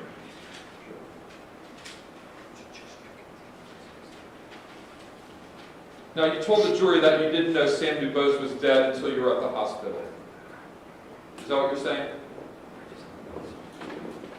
Yes, sir. When you went up to the car after the car crashed and you turned off the ignition, did you have your gun out at that point? No, sir. But you were covered at gunpoint, weren't you? Yes, sir. And that was part of a plan. You were going to be covered. You were going to turn off the car. Fair to say? Yes, sir. And there was 3 police, you and 2 others. Yes, sir. Would you say that you were a lot more cautious after you shot him in the head and the car crashed than you were the first time you reached in the car, Mr. Tensing? At that point, the incident was already over, and I had just reached in to stop the car from redlining and revving. But you were a lot more cautious that time when there were 3 officers and somebody was holding Mr. DuBose at gunpoint than you were when you were by yourself at the DuBose car. Because at that point, somebody was covering you. You reached in, you were careful. You were a lot more careful then than you were a few seconds earlier. Fair to say? What do you mean by more careful? There was no threat at that point, was there, Mr. Tensing? After he had crashed? Right. No, not at the time, no. He wasn't moving at all, was he? Not that I saw, no. And what did you see inside that car? Mr. DuBose was laying on his right side. And you told the jury a few minutes ago that you saw what appeared to be a wound. What did you mean by that, Mr. Tensing? There was some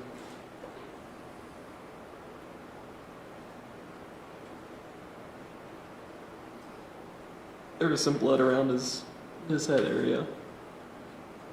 What else did you see? I just saw blood. So you knew that you shot him in the head. I didn't know where exactly, but I knew. I gathered that he had been shot, yes. And you didn't know that he was dead, right? No, sir. And tell us, Mr. Tensing, why didn't you ask Sam DuBose how he was? I was in shock. That's your explanation? This happened so fast. I was just in shock at what had just happened. You didn't have trouble telling anybody how much your arm and your knee hurt, did you, Mr. Tensing? Even though you were allegedly in shock. I was making those comments, and I don't remember making those comments until after I watched the body cam. I don't remember those minutes, no. But he's laying dead in a car, and you never checked on him and asked him how he was. And you're saying you didn't even know if he was dead or not. No, sir, I believe the other officer had called for a life squad. Did you ever try to feel for a pulse at all? No, sir. Did you ever check in any way to see if there was any sign of life to him? No, sir. And the fact that the focus was on you and your extremely slight and minor injuries, in your comments about your justification, how you were being dragged. That's what you focused on, not the dead body of Sam DuBose. Fair to say, Mr. Tensing? But what I focused on? Sir, again, during those minutes, I don't know what had happened. My mind was just in shock. It was traumatizing, and But you focused on your arm, your knee, and you being dragged, and you didn't say one word about the person you just shot in the head. About his condition, did you? no, sir. You knew he was dead at the scene, didn't you, Mr. Tensing? I did not know.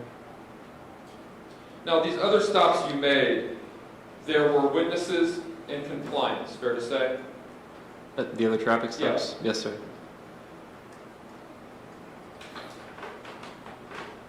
And with Sam DuBose, it was different because he didn't exactly comply with what you wanted, and there were no witnesses, fair to say? Besides you and him. I mean, not that I'm aware of, no. And you heard Chief Hope testify, didn't you, Mr. Tensing? Yes, sir. And do you agree and recognize that he's an expert in the area of use of force? I would agree. And would you agree that he looked at all relevant evidence? I don't know what he did or didn't look at. Okay. You heard him say everything he looked at. Yes, sir. And did you hear him say that he hardly ever sides against an officer? I did hear him say that. And did you hear him say that you made a serious tactical error? That's his opinion, yes. Do you agree or disagree with that? Again, it's not advisable to reach your hand into a car, but I reacted to Mr. DuBose's actions. It was an instinctive reaction. I did not want a pursuit to take place. I thought I could stop it right then and there. Every situation's different. Could you answer my question? He said that you made a serious tactical error. Do you agree or disagree? I disagree. Okay. It's not advised, but But not a serious tactical error. like, sir, again, he's had time and months to evaluate this and study this. I made a split-second decision. And the experts can sit here and evaluate it and study the body cam and break it down. But they were not in my mind during these seconds. He also said in his opinion you were not being dragged in any way when you fired the shot. Agree or disagree? I mean, no disrespect to him, but I disagree because he was not there.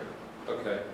And do you agree or disagree with his opinion that despite your serious tactical error, you still could have disengaged and not fired the shot? I disagree with that. Again, he was not there.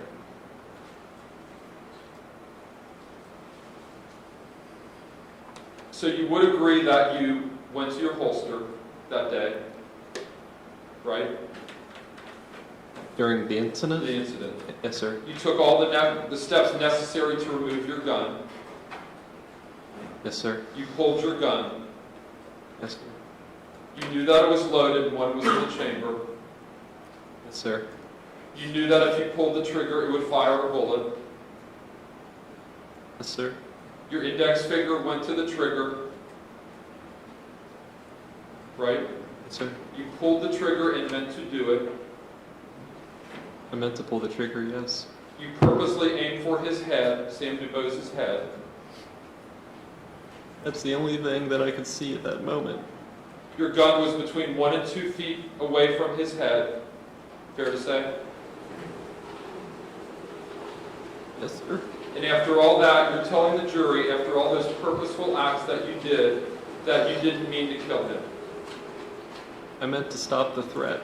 I didn't shoot to kill him. I didn't shoot to wound him. I shot to stop What did you his think actions. Sorry.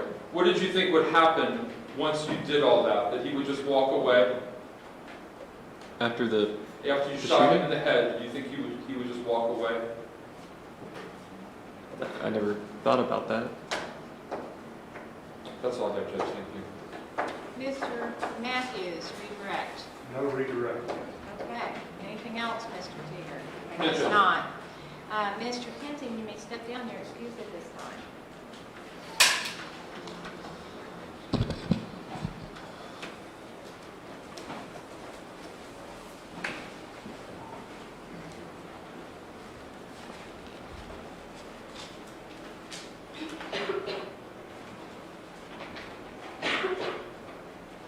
Mr. Matthews, any other witnesses? Judge, we have no additional witnesses. I have a few preliminary matters before we rest. Okay, we'll take care of those when I excuse the jury. Is that okay? Yes. Okay. Ladies and gentlemen of the jury, I want to tell you how it's going to work on Monday morning. You're going to be excused now for the weekend. Monday, we will have closing arguments first thing. Then I will charge you, which is when I read you your jury instructions.